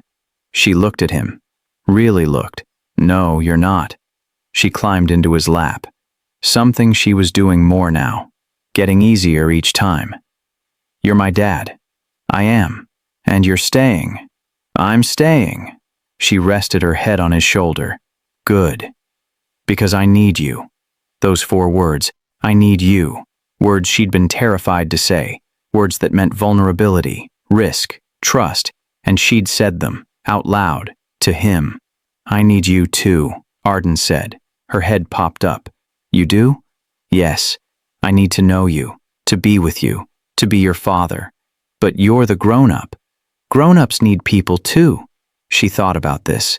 Nobody ever says that. They should. She laid her head back down. I'm glad you need me. It makes me feel less scared to need you. Arden held her tighter. We can need each other. Okay. That evening, Arden mailed Lyra's drawing. When he came back inside, Lyra was waiting by the window. Did you send it? Just now.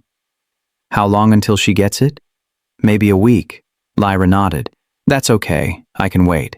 Arden sat beside her. You're very patient. I had to be. Her voice held no bitterness, just fact. You don't have to be anymore, Arden said. I know, but it's a hard habit to break. What do you mean? She looked at him. I spent a long time waiting for people. Waiting for them to notice me. Waiting for them to come back. Waiting for them to care. She paused. I got really good at waiting. Arden's chest ached. You don't have to wait for me. I'm still learning that. How can I help? Just keep showing up, even when I act like I don't care. I will. And when I push you away, don't go. I won't. Promise? Promise. She leaned against him. Sky said you'd figure it out. Figure what out? How to be my dad. Am I? Yeah, you are now. Arden felt tears burn behind his eyes. That's the best thing anyone's ever said to me. Really? Really? She smiled. Good. Because I meant it. Later that night, Lyra asked to call Sky. Arden set up the video call.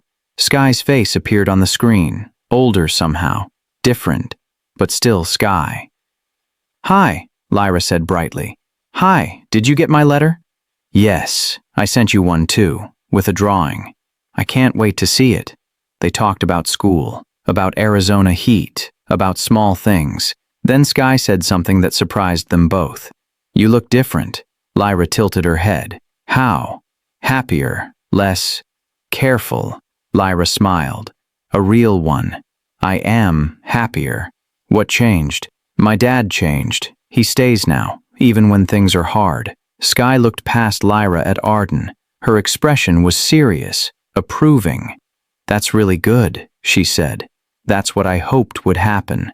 You hoped? Lyra asked. Yeah, that's why I wasn't worried about leaving. How did you know? Sky thought carefully. Because some people run when they're scared, and some people learn. Your dad decided to learn. She looked directly at Arden through the screen. Thank you for staying. Arden's voice was rough. Thank you for showing me how. After the call ended, Lyra was quiet. What are you thinking? Arden asked. That Sky wasn't here to fix us. No? Lyra shook her head. She was here to show us what we needed to see. And what was that? That we were scared of each other, and that being scared was okay as long as we stopped hiding. She looked at him. She showed us how to be brave. Arden pulled her close. You're very wise. I learned from the best. Sky? And you. Arden's heart swelled. I'm still learning. Me too, Lyra said. But we're learning together now. Yes, we are, she yawned. I'm sleepy. Let's get you to bed. As he carried her to her room, she spoke against his shoulder. Dad? Yeah? I'm not scared of needing you anymore. I'm not scared of you needing me anymore either. Good. Because I'm going to need you a lot. He smiled. I'm counting on it. She fell asleep in his arms before he even put her down, and Arden realized something beautiful. Sky hadn't saved them. She'd just held up a mirror, showed them what love actually looked like, and then trusted them to figure it out. And they had. Together. That night, Arden couldn't sleep. He kept thinking about the cameras, about why he'd really installed them. He told everyone it was for protection, for safety, for Lyra. But sitting in the dark, he finally admitted the truth. The cameras weren't about keeping Lyra safe. They were about keeping him comfortable. They let him check on her without risking anything, without having to face her pain, without sitting in the discomfort of not knowing what to do. He could watch from a distance, stay in control, feel like a good father without actually being present. The cameras were his escape, his excuse, his way of caring without connecting. And Lyra had known. Somehow, she'd known. He got up, walked to her room. She was asleep, clutching the stuffed rabbit she'd had since she was 2. He sat in the chair beside her bed, just watched her breathe. No screen between them now. No distance, no barrier. Just him and his daughter. "I'm sorry," he whispered into the dark, for the surveillance, for the absence, for choosing comfort over connection, for making her feel like a system to manage instead of a person to love. Stop. Read that again. I felt like a problem to solve. Now I feel like a person to love. If you've ever felt like someone's project instead of their person, comment with just one word: seen. And if this 5-year-old's wisdom is wrecking you in the best way possible, subscribe, because the ending is going to make you believe in second chances again. Lyra stirred slightly but didn't wake. Arden stayed until morning. When Lyra opened her eyes and saw him there, she didn't look surprised anymore, just smiled. "You stayed again." "I'll always stay." She believed him now. He could see it in her face. At breakfast, Lyra asked something she'd never asked before. "Dad?" "Yeah? Why did you put up the cameras?" Arden's stomach dropped. He could lie, make it sound noble, protective. But Lyra deserved the truth, all of it. "I was scared," he said. "Of what?" "Of not being enough, of failing you." He paused. "The cameras let me watch without having to feel anything." Lyra tilted her head, processing. "So you were hiding?" "Yeah, I was hiding." "From me?" "From myself." She frowned. "That doesn't make sense." "I know, but it's true. I was so afraid of my own feelings that I made you deal with yours alone." Lyra picked at her cereal. "So the cameras made you feel better, not me." Arden nodded. "I'm sorry." She looked at him directly. "It's okay. You're here now. That doesn't make it okay, but it makes it better." Her forgiveness was too easy, too quick, like she'd learned to accept apologies without expecting change. "You don't have to forgive me," Arden said. "I know. You can be mad. I'm not mad." "Why not?" Lyra set down her spoon. "Because being mad takes energy, and I'd rather use that energy being happy you stayed." 5 years old, and she understood grace better than he ever had. "You're an amazing person," Arden said. "I'm just me." "That's what makes you amazing." She smiled, a small one, but real. That afternoon, they went outside. First time in weeks. The grass was long, the garden overgrown.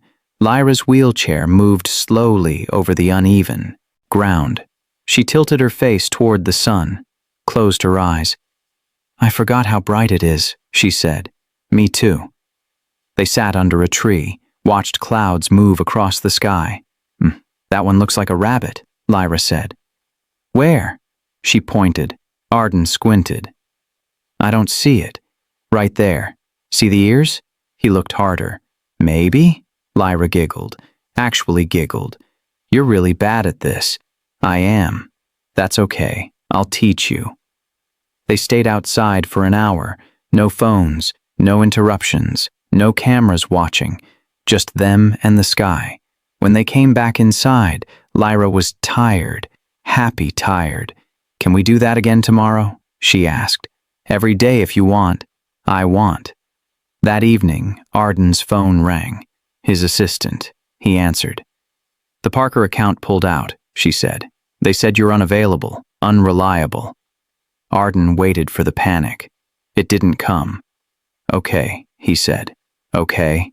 Mr. Vale, that's 30% of our revenue." "I understand. You understand. What am I supposed to tell the board?" "Tell them I'm with my daughter." Silence on the other end. For how long? As long as she needs me.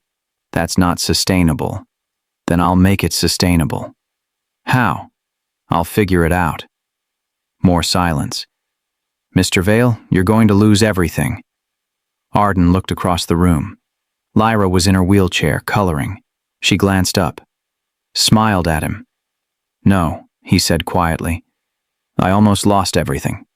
Now I'm getting it back. He hung up. Lyra wheeled over. Was that work? Yeah. Are you in trouble? Big trouble. Because of me? Arden knelt beside her wheelchair. No. Because I finally chose right. What if you lose your job? Then I'll find another one. What if we lose this house? Then we'll find another house. A smaller one, we'll make it work. You promise? I promise. We don't need any of this. He gestured around them. We just need each other. Lyra's eyes filled with tears. You really mean that? I really mean that. She threw her arms around his neck. I love you so much. I love you too, sweetheart. She pulled back. I was scared you loved work more than me. Never. But you always left for it. I was wrong, and I'm never doing that again. What if they make you choose? I already chose. I chose you. She hugged him again. Tighter this time. Thank you. For what? For picking me. Arden held her close. You were always supposed to be first. I just forgot for a while. That night, Lyra asked him something that broke his heart. Dad? Yeah? Are you going to be sad if you lose everything? I won't lose everything. I have you. But the money, the house, your job, those are just things. But they're important things. Arden sat on the edge of her bed. They're not more important than you. She looked uncertain. How do you know? Because I can live without those things. I can't live without you. You could get another job, yes. But you can't get another me. Exactly. She absorbed this slowly. So I'm more important than everything else? Everything else combined. Really? Really? She smiled through tears. That's the best thing you've ever said to me. It's the truth. She grabbed his hand. Don't let them take you away from me. No one can. Promise? I promise. Work, money, houses, they're all replaceable. You're not. She closed her eyes. Okay, I believe you. She fell asleep, holding his hand, and Arden sat there in the dark, thinking about everything he might lose. The job, the money, the house, the life he'd built. All of it could disappear, and he realized something profound. He didn't care. Not anymore. Because he'd already lost the only thing that mattered. He'd lost Lyra. Not to death. To distance. To surveillance. To his own fear. And now that he had her back, really had her back, nothing else mattered. The cameras had given him control. But control wasn't love. Presence was love. And he was finally present. Finally there. Finally choosing right. Even if it cost him everything else. The next morning, Lyra did something deliberate. She knocked her juice cup off the table. On purpose. Arden saw it. The way her hand moved, intentional, controlled. The cup rolled across the floor. Didn't break, just rolled. She watched it, then looked at him. Waiting, testing. Every instinct in him screamed to grab it, to fix it, to clean it up before she had to ask. But something in her eyes stopped him. This wasn't an accident. This was a test. He stayed in his chair. Do you need help? He asked. Lyra stared at him, like she'd expected something different. Adults never asked. They just did. I can get it, she said quietly. Okay. He watched her wheel over to the cup, reach down. Her fingers barely touched it. She adjusted her chair, tried again, got it on the third try. When she came back, she set the cup on the table carefully, looked at him, studied his face. You didn't help. You said you could get it. But you always help. I'm trying to let you do things yourself. What if I couldn't get it? Then I would have helped. How would you know when? You'd tell me. Her eyes filled with tears. You'd wait for me to ask? Yes. Nobody waits. I will. She wheeled closer, leaned her shoulder against his arm. Not a hug, just contact, just trust. Thank you, she whispered. After breakfast, Lyra was quieter than usual. Arden noticed but didn't push. Around noon, she finally spoke. Can I tell you something? Always. Sometimes I break things on purpose. Arden's chest tightened, but he kept his voice calm. Why? To see what you'll do. What am I supposed to do? She picked at her sleeve. I don't know. That's why I test. Have I passed? She nodded slowly. So far. So far.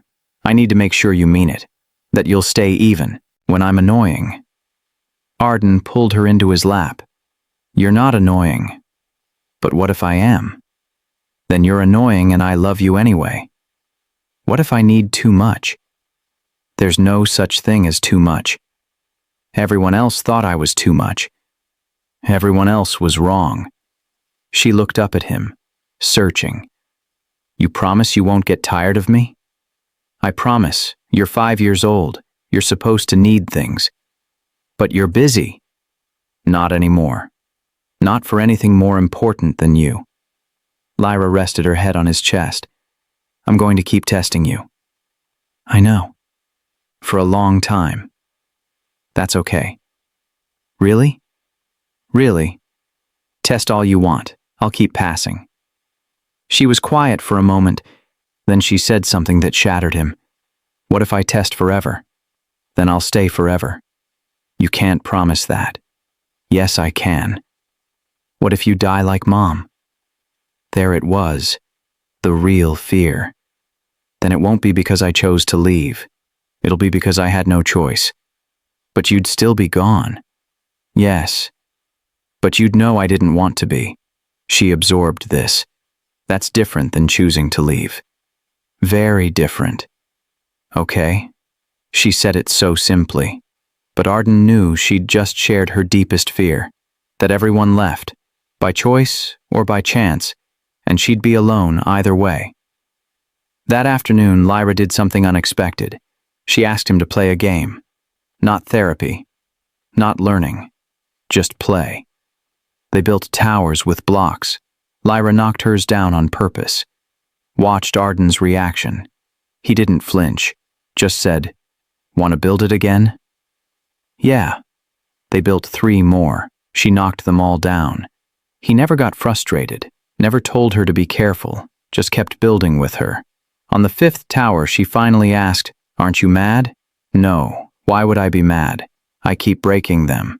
That's the fun part. She stared at him. Really? Really. It's just a game. But I'm wasting them. You're not wasting anything. You're playing. Something shifted in her face, like she'd been given permission for something she didn't know she needed. Can I knock yours down too? Arden smiled. Go ahead. She pushed his tower. It fell. Then she giggled. A real giggle, free and unguarded. The sound filled the room, filled Arden's chest. He hadn't heard her laugh like that in years. Later, when they were picking up the blocks, Lyra spoke. I thought you'd be mad. Why? Because I was being destructive. You were being a kid. What's the difference? Kids are supposed to knock things down. That's how they learn. She thought about this. Nobody ever let me knock things down before. Well, you can now. Knock down whatever you want. She smiled. Really? Really. As long as it's not something dangerous. Can I knock down my block tower every day? Every single day. She hugged him suddenly. You're the best dad. Arden held her tight. I'm trying. You are. That evening, Lyra tested him again. She asked for water, then said, "Never mind," then asked again, then said she could get it herself. Arden didn't move. "What would you like me to do?" he asked. "I don't know. Do you want me to get it?" "I don't want to bother you. You're not bothering me. But you're sitting. I can stand up. But you look comfortable." Arden knelt beside her wheelchair. "Lyra, you can ask me for anything, any time, even if I'm sitting, even if I'm sleeping, even if I'm busy." "Really? Really? You will never be a bother." Her eyes filled with tears. "Everyone else made me feel like I was. Then everyone else was wrong." He stood up, got her water, handed it to her. "Thank you," she whispered. "Always." She drank slowly, then looked at him. "I'm going to keep asking for things." "Good. Even small things. Especially small things." "Why?" "Because small things matter. They're how you know someone cares." She nodded slowly. "Okay, I'll remember that." That night, Lyra asked to sleep in his room again. Not in his bed, just nearby. He set up her sleeping area beside his bed, tucked her in. "Dad?" "Yeah? I tested you a lot today." "I know." "Did I annoy you?" "Not even a little." "Really?" "Really. You can test me every day for the rest of your life. I'll still be here." She smiled in the dark. "Good. Because I'm going to. I'm counting on it." She reached up. He took her hand. "Thank you for not leaving. Thank you for giving me chances to stay." She fell asleep, holding his hand, and Arden understood something fundamental. Love wasn't proven in the big moments. It was proven in the tests, in the knocked-over cups, in the repeated questions, in the small asks that checked if you were really there. Lyra wasn't testing to be difficult. She was testing to feel safe, and he would pass every single test for the rest of his life, because that's what fathers do. They stay, even when they're tested, especially when they're tested. A week later, something went wrong. Not dramatically, just wrong. Lyra was trying to put on her jacket. Her arms wouldn't cooperate. The sleeves twisted. Her hands got stuck halfway through. She tried once, twice, 3 times. Each attempt made it worse. Her breathing got faster, frustration building. Arden watched from the doorway, every muscle in his body tensed, every instinct screaming, "Help her. Fix it. Make it easier." His body moved forward automatically, 1 step. Then he stopped, remembered. Wait. She hadn't asked, so he waited. Lyra struggled for another full minute. Her face was tight with effort, not crying, but close. Finally, she got one arm through, then the other. The jacket was on, backwards. She looked down at it, buttons in the back, collar twisted. Then she looked at Arden, her face crumpled slightly. "I did it wrong," she said. Her voice shook. "You got it on," Arden said gently. "But it's backwards. Do you want to fix it?" She thought about it. Her hands were shaking from effort. "No, I'm tired." "Then leave it." She stared at him. "Really? Really? But it looks stupid. Who cares? Everyone will see. Let them see." "But, Lyra," he knelt beside her, "it doesn't matter. You did it yourself. That's what matters." She looked down at the backwards jacket, then at him. Then she smiled. Just a little. Okay. They went outside like that. Jacket backwards, collar twisted, buttons facing the wrong way. Lyra didn't mention it again. Neither did Arden. When they got back, she took the jacket off herself. Slowly, carefully. This time she got it right. "I figured it out," she said. "I saw. You didn't help at all. You didn't ask." She wheeled closer to him. "It felt good, doing it myself. I bet. Even though it took forever. That's okay. You weren't annoyed? Not even a little. Why not?" Arden sat on the floor beside her. "Because watching you figure things out is better than doing them for you. Even when I do it wrong? Especially then. That's when you learn." Lyra thought about this. "Nobody ever let me do things wrong before." "Well, you can now. She smiled. Good, because I'm going to mess up a lot. I'm counting on it. That afternoon, nothing went according to plan. Lunch was late because Arden burnt the grilled cheese. Lyra spilled water on her drawing and the colors ran together. The TV remote batteries died. The tablet wouldn't charge. Small things, normal things, but nothing worked right, and Arden didn't rush to fix any of it.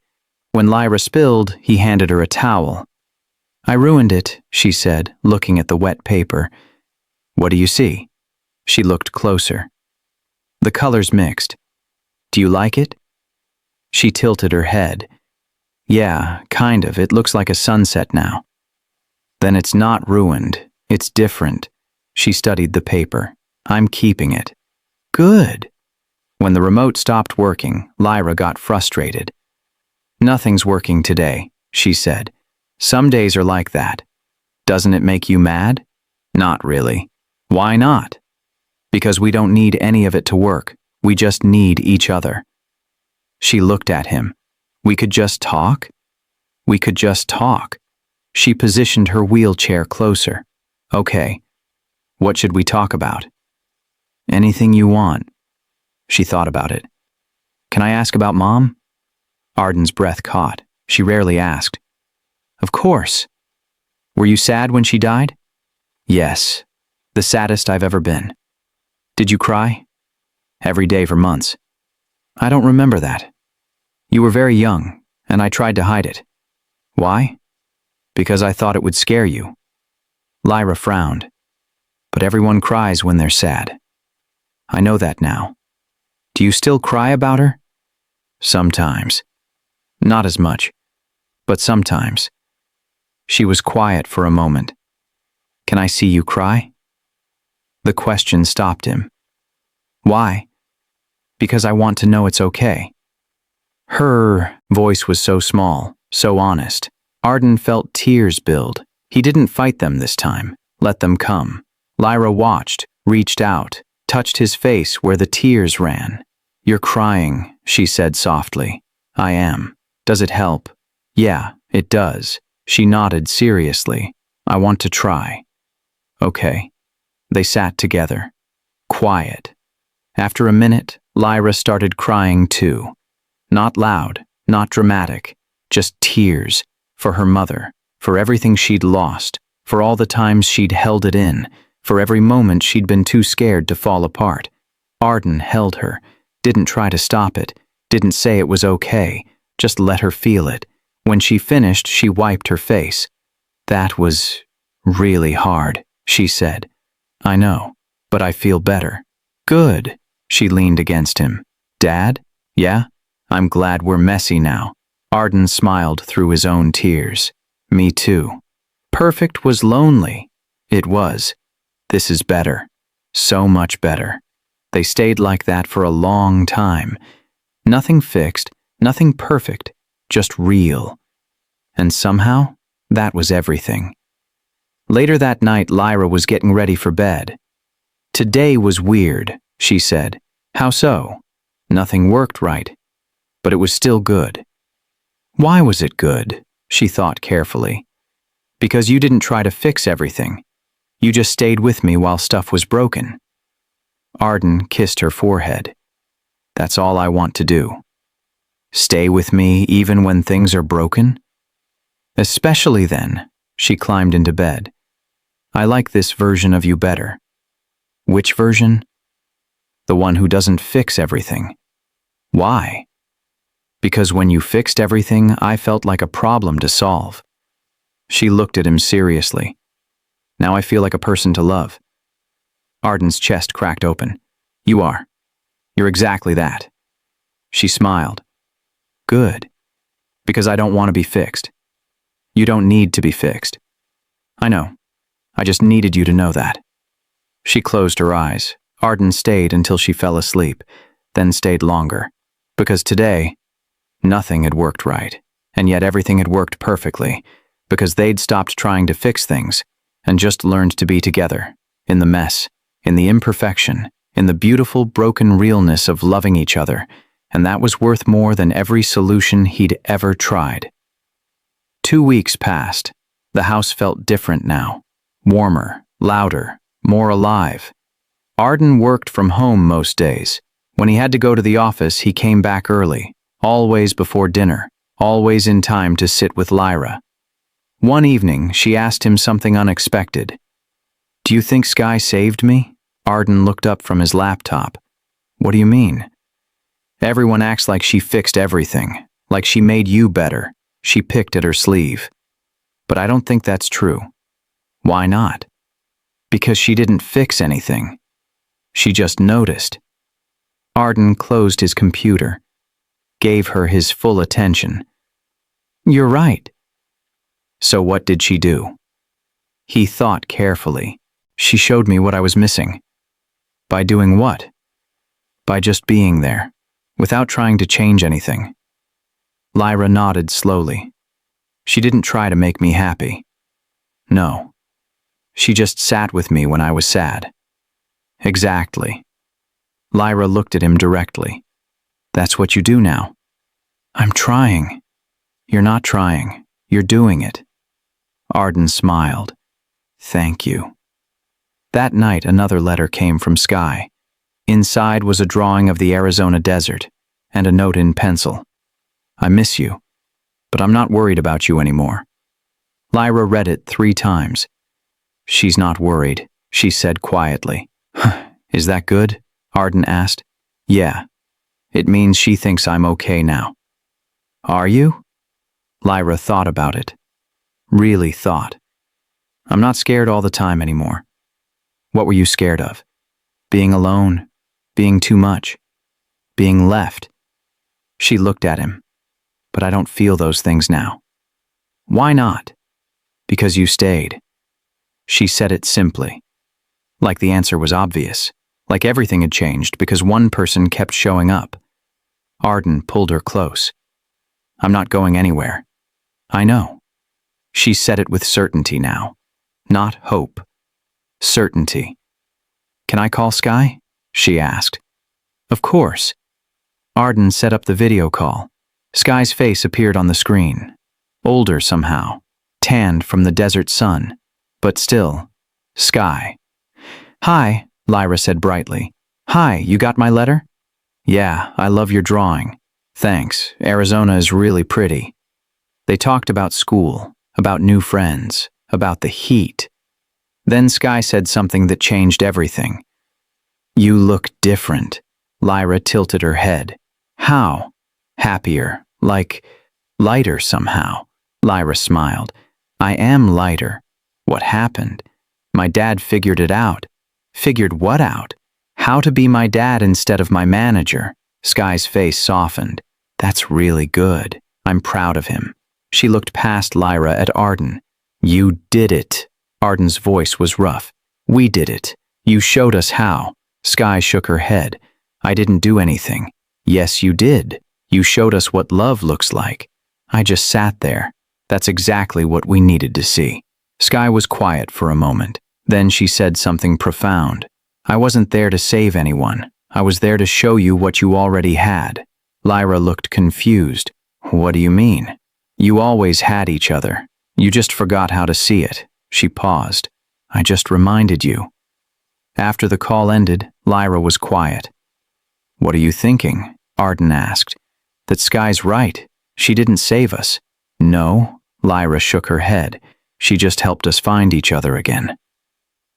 "How?" "By not being scared of either of us." Arden pulled her into his lap. "What do you mean?" "Everyone else was scared of my wheelchair, or scared of my feelings, or scared of making things worse." She looked up at him. "But Sky wasn't scared, so she could just be with me. And that helped me stop being scared too." "Yeah. It showed you I wasn't fragile." "You're not fragile. You're strong." "I'm not strong either. I'm just me." Arden held her tighter. "That's all you need to be." Lyra rested her head on his shoulder. "I used to think I needed to be fixed." "You never did." "I know that now." "What changed?" "You stopped trying to fix me, so I stopped trying to be fixed." She said it so simply, like the answer had been there all along. Arden kissed the top of her head. I'm sorry it took me so long to understand. It's okay. You get it now. I do. That's all that matters. That evening, Lyra drew a picture.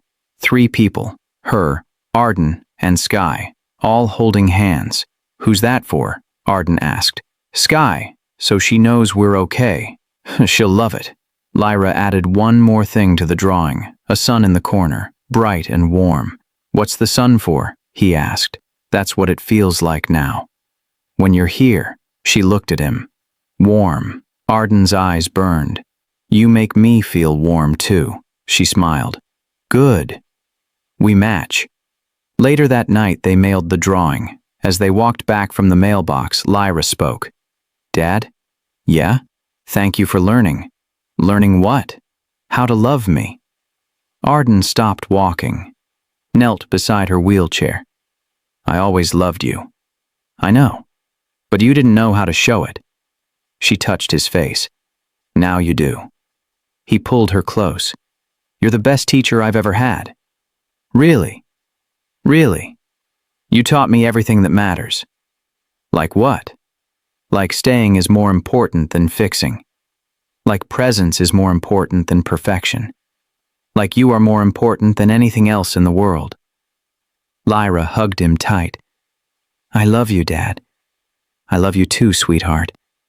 They stayed like that for a long moment, then Lyra pulled back. Can we go inside? I'm cold. Of course. As he pushed her wheelchair toward the house, she spoke again. Dad? Yeah? Sky was right. We did have each other the whole time. We did. We just forgot how to look. Yeah. She looked up at the stars. I'm glad we remembered. Me too, baby. Me too. Inside, the house was warm. The lights were on. No cameras watching. No distance between them. Just a father and daughter who'd learned that love wasn't about saving.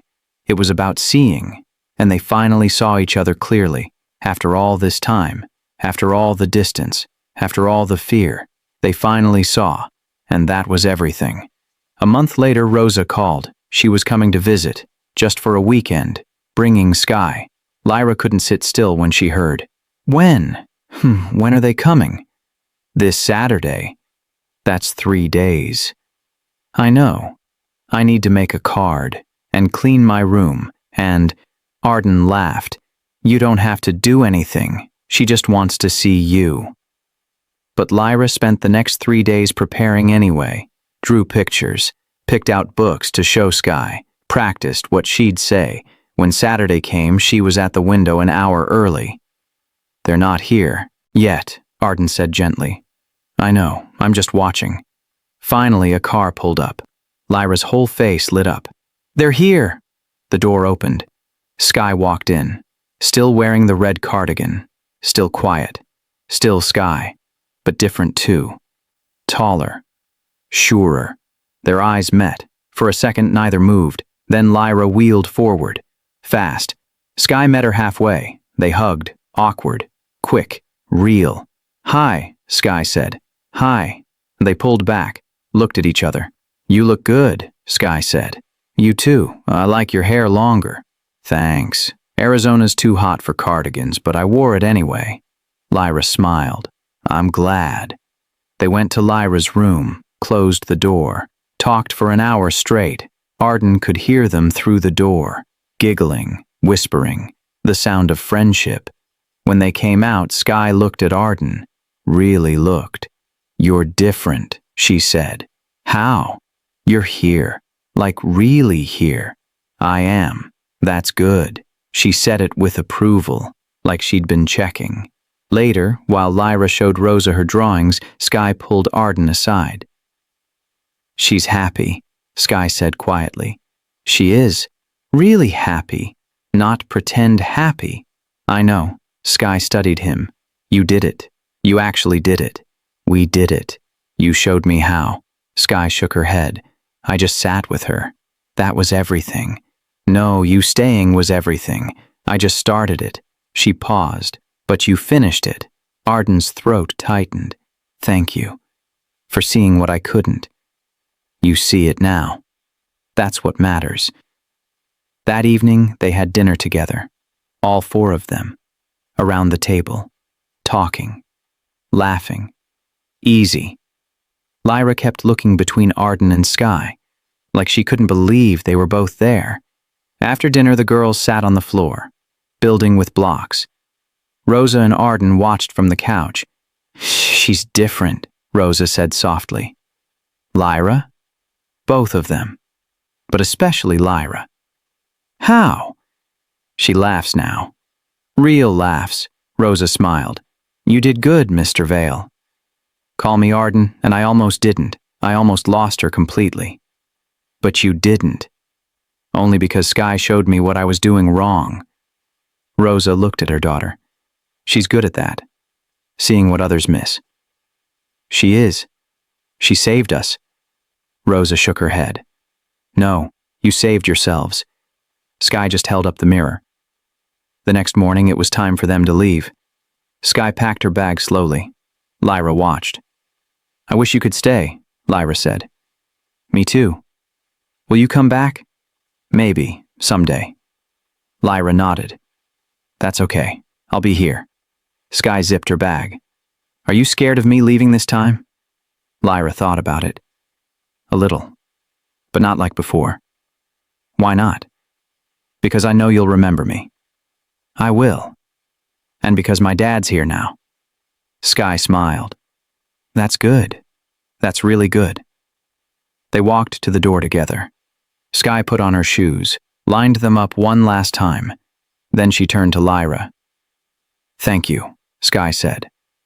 "For what?" "For letting me be your friend." Lyra's eyes filled with tears. "You'll always be my friend." "You too." They hugged. Longer this time. Tighter. When they pulled apart, Sky touched Lyra's hand. "You're going to be okay," she said. "I know." "Really?" "Really. Because I'm not alone anymore." Sky looked at Arden. "Take care of her." "Always." "I mean it. She's special." "I know. I finally know." Sky nodded once. Then she waved, picked up her bag, walked out the door. Lyra watched through the window. The car pulled away. She didn't cry this time, just watched until it disappeared. Then she turned to Arden. "I'm sad," she said. "I know. But I'm okay." "I know that too." She wheeled over to him, leaned against his leg. She was right. "I am going to be okay." "You are. Because you're here." "I'm here. You're not leaving, right?" "Never. Even when I'm sad?" "Especially when you're sad." She looked up at him.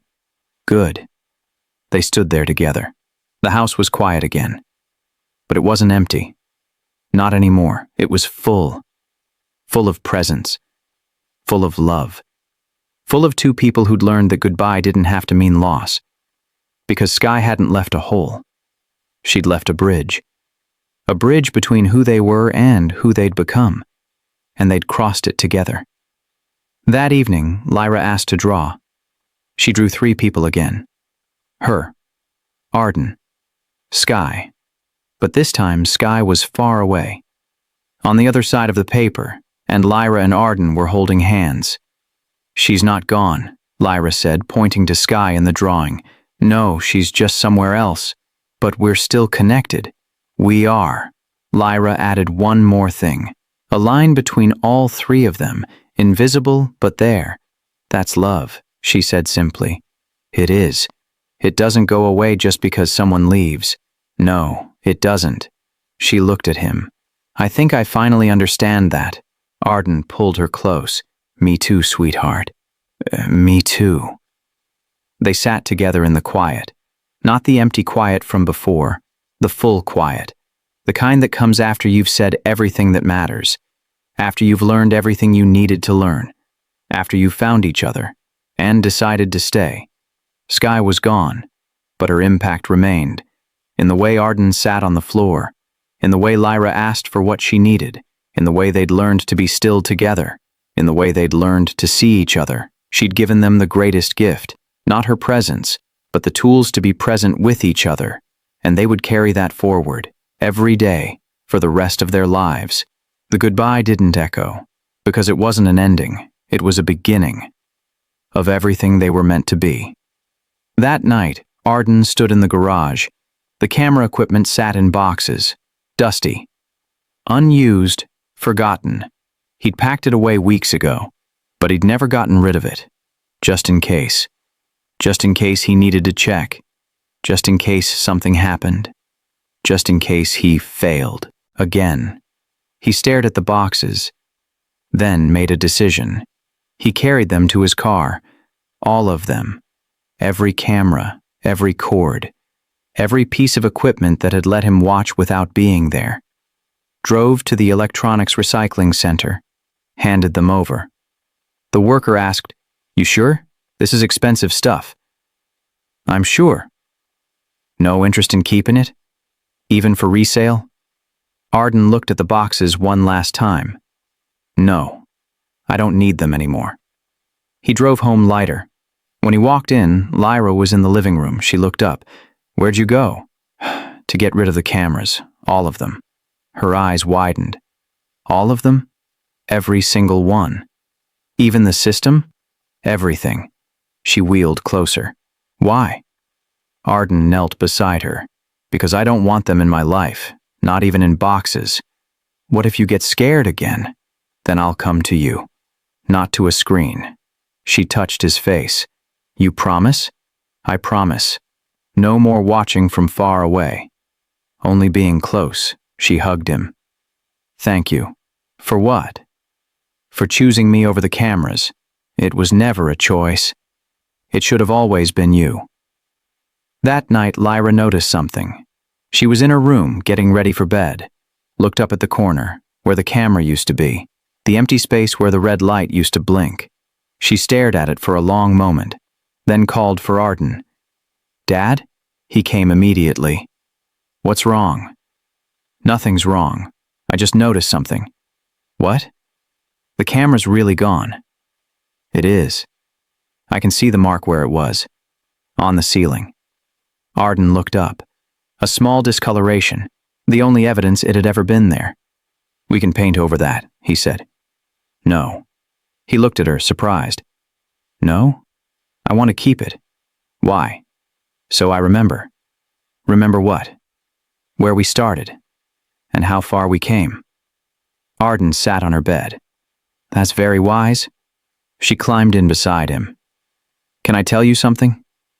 "Always." "I used to hate those cameras." "I know. They made me feel like a project, like something that needed monitoring." She looked at the empty corner. "But now I'm glad they were there." "Why?" "Because they showed you what you were missing. If you'd been in the room the whole time, you might not have noticed." Arden's chest tightened. "What do you mean?" "When you watched me on the cameras, you saw everything I did, but you didn't see me." She looked at him. "Now you see me, because you're not watching anymore." "You're right. The cameras showed you I was alone. That's what made you finally come close." Arden pulled her into his arms. "You're smarter than I'll ever be. I just think about things a lot. I love that about you." She smiled. "I love that you listen now." They lay there together. Quiet. "Dad?" "Yeah?" "I'm not scared of the dark anymore." Arden looked down at her. "You were scared of the dark?" "Yeah, but only when I was alone." "And now?" "Now I know you'll come if I call. Always. So I'm not scared. That's good. It feels good, not being scared all the time." She yawned. "Can you stay until I fall asleep?" "I'll stay all night." "You don't have to. I want to." Within minutes, she was asleep. Arden stayed in the chair beside her bed, watching her breathe. No screen between them, no distance, no surveillance, just presence. He thought about all the footage he'd watched, all the hours spent monitoring, tracking, analyzing, and he realized he'd wasted so much time, not because the cameras were bad, but because they'd replaced him, given him permission to care from a distance, to love without risk, to parent without presence. The cameras had been a tool, But he'd made them a replacement, and Lyra had paid the price, but not anymore. Never again. He stood slowly, kissed her forehead. "I'm sorry I chose comfort over you," he whispered. "I'm sorry I let screens replace my arms. I'm sorry I watched when I should have been holding you." Lyra stirred. "It's okay, Dad," she mumbled, half asleep. "You're here now." Then she settled back into sleep, and Arden realized something profound. Children forgive so easily, not because they forget, but because they love forward, not backward. They don't hold grudges. They just watch to see if you'll change, and when you do, they meet you there. Immediately. Completely. Without conditions. Lyra had forgiven him before he'd even finished changing, had believed in him when he didn't believe in himself, had given him chance after chance to get it right. And now that he was finally getting it right, she didn't need apologies. She just needed him. Present. Consistent. There. He left her room. Walked through the house. Every corner where a camera used to be was now empty. The red lights were gone. The watching was over, and the house felt warmer because of it. Less observed. More lived in. In his room, he lay in bed. Didn't check his phone. Didn't think about work. Just thought about his daughter. Sleeping peacefully down the hall. Trusting him to be there if she needed him. Not trusting a camera to tell him she needed him. Just trusting him. And that trust was worth more than every recording he'd ever made. The cameras had given him information, but they'd stolen intimacy. Now he had intimacy back, and he'd never trade it for anything, not for safety, not for control, not for the illusion that watching meant caring, because he knew the truth now. You can't love someone through a lens. You can only love them close, face to face, hand in hand, heart to heart.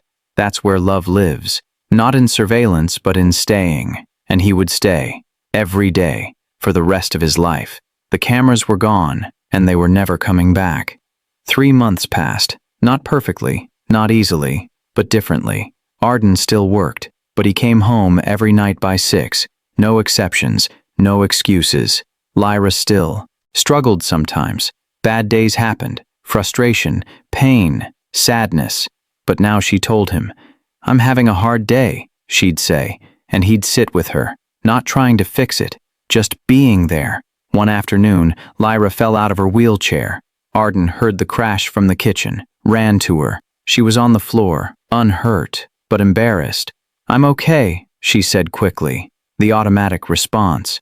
He stopped himself from scooping her up immediately. "Do you need help?" She looked at him. Surprised he asked, grateful he asked. Yes. He helped her back into the chair, checked her over gently. She was quiet after. "What's wrong?" he asked. "I thought you'd be upset." "Why would I be upset?" "Because I fell." "People fall." "But I should be more careful." Arden knelt beside her. "You're 5. You're allowed to fall. You're allowed to make mistakes. You're allowed to not be perfect." Her eyes filled with tears. "Really? Really?" She leaned forward. He caught her, held her while she cried. "I'm so tired of trying to be okay all the time," she whispered. "Then stop trying. Just be whatever you are. I'll love you anyway. What if I'm messy?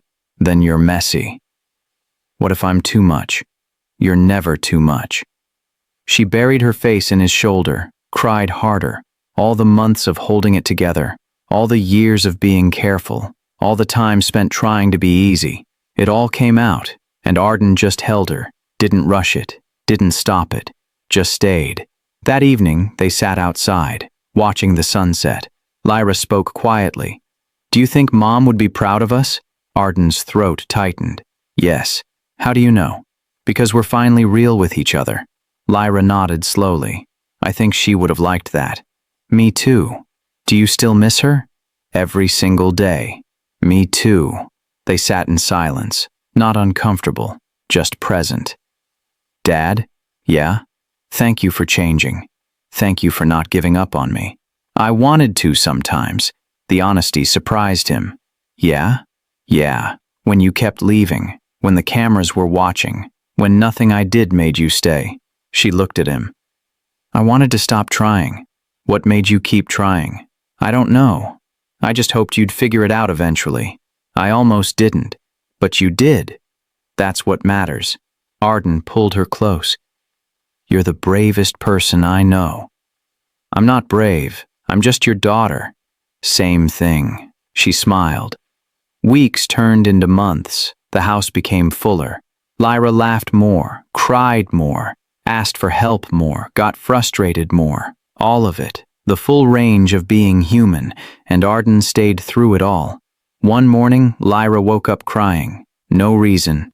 Just one of those days. She told Arden at breakfast, I feel sad today. Okay, what do you need? She thought about it. Can we just sit together? Of course. They sat on the couch, her head on his shoulder, his arm around her. No words, no solutions, just presence. After an hour, she spoke. I feel better now. Good. You didn't try to fix it. There was nothing to fix. But I was sad. Sadness isn't broken. It's just sadness. Lyra absorbed this. I wish someone had told me that before. Now you know, she nodded. Now I know. She climbed into his lap. You're a good dad now. Now? Yeah. Before you were a scared dad trying to be good. Now you're just good. Arden held her tight.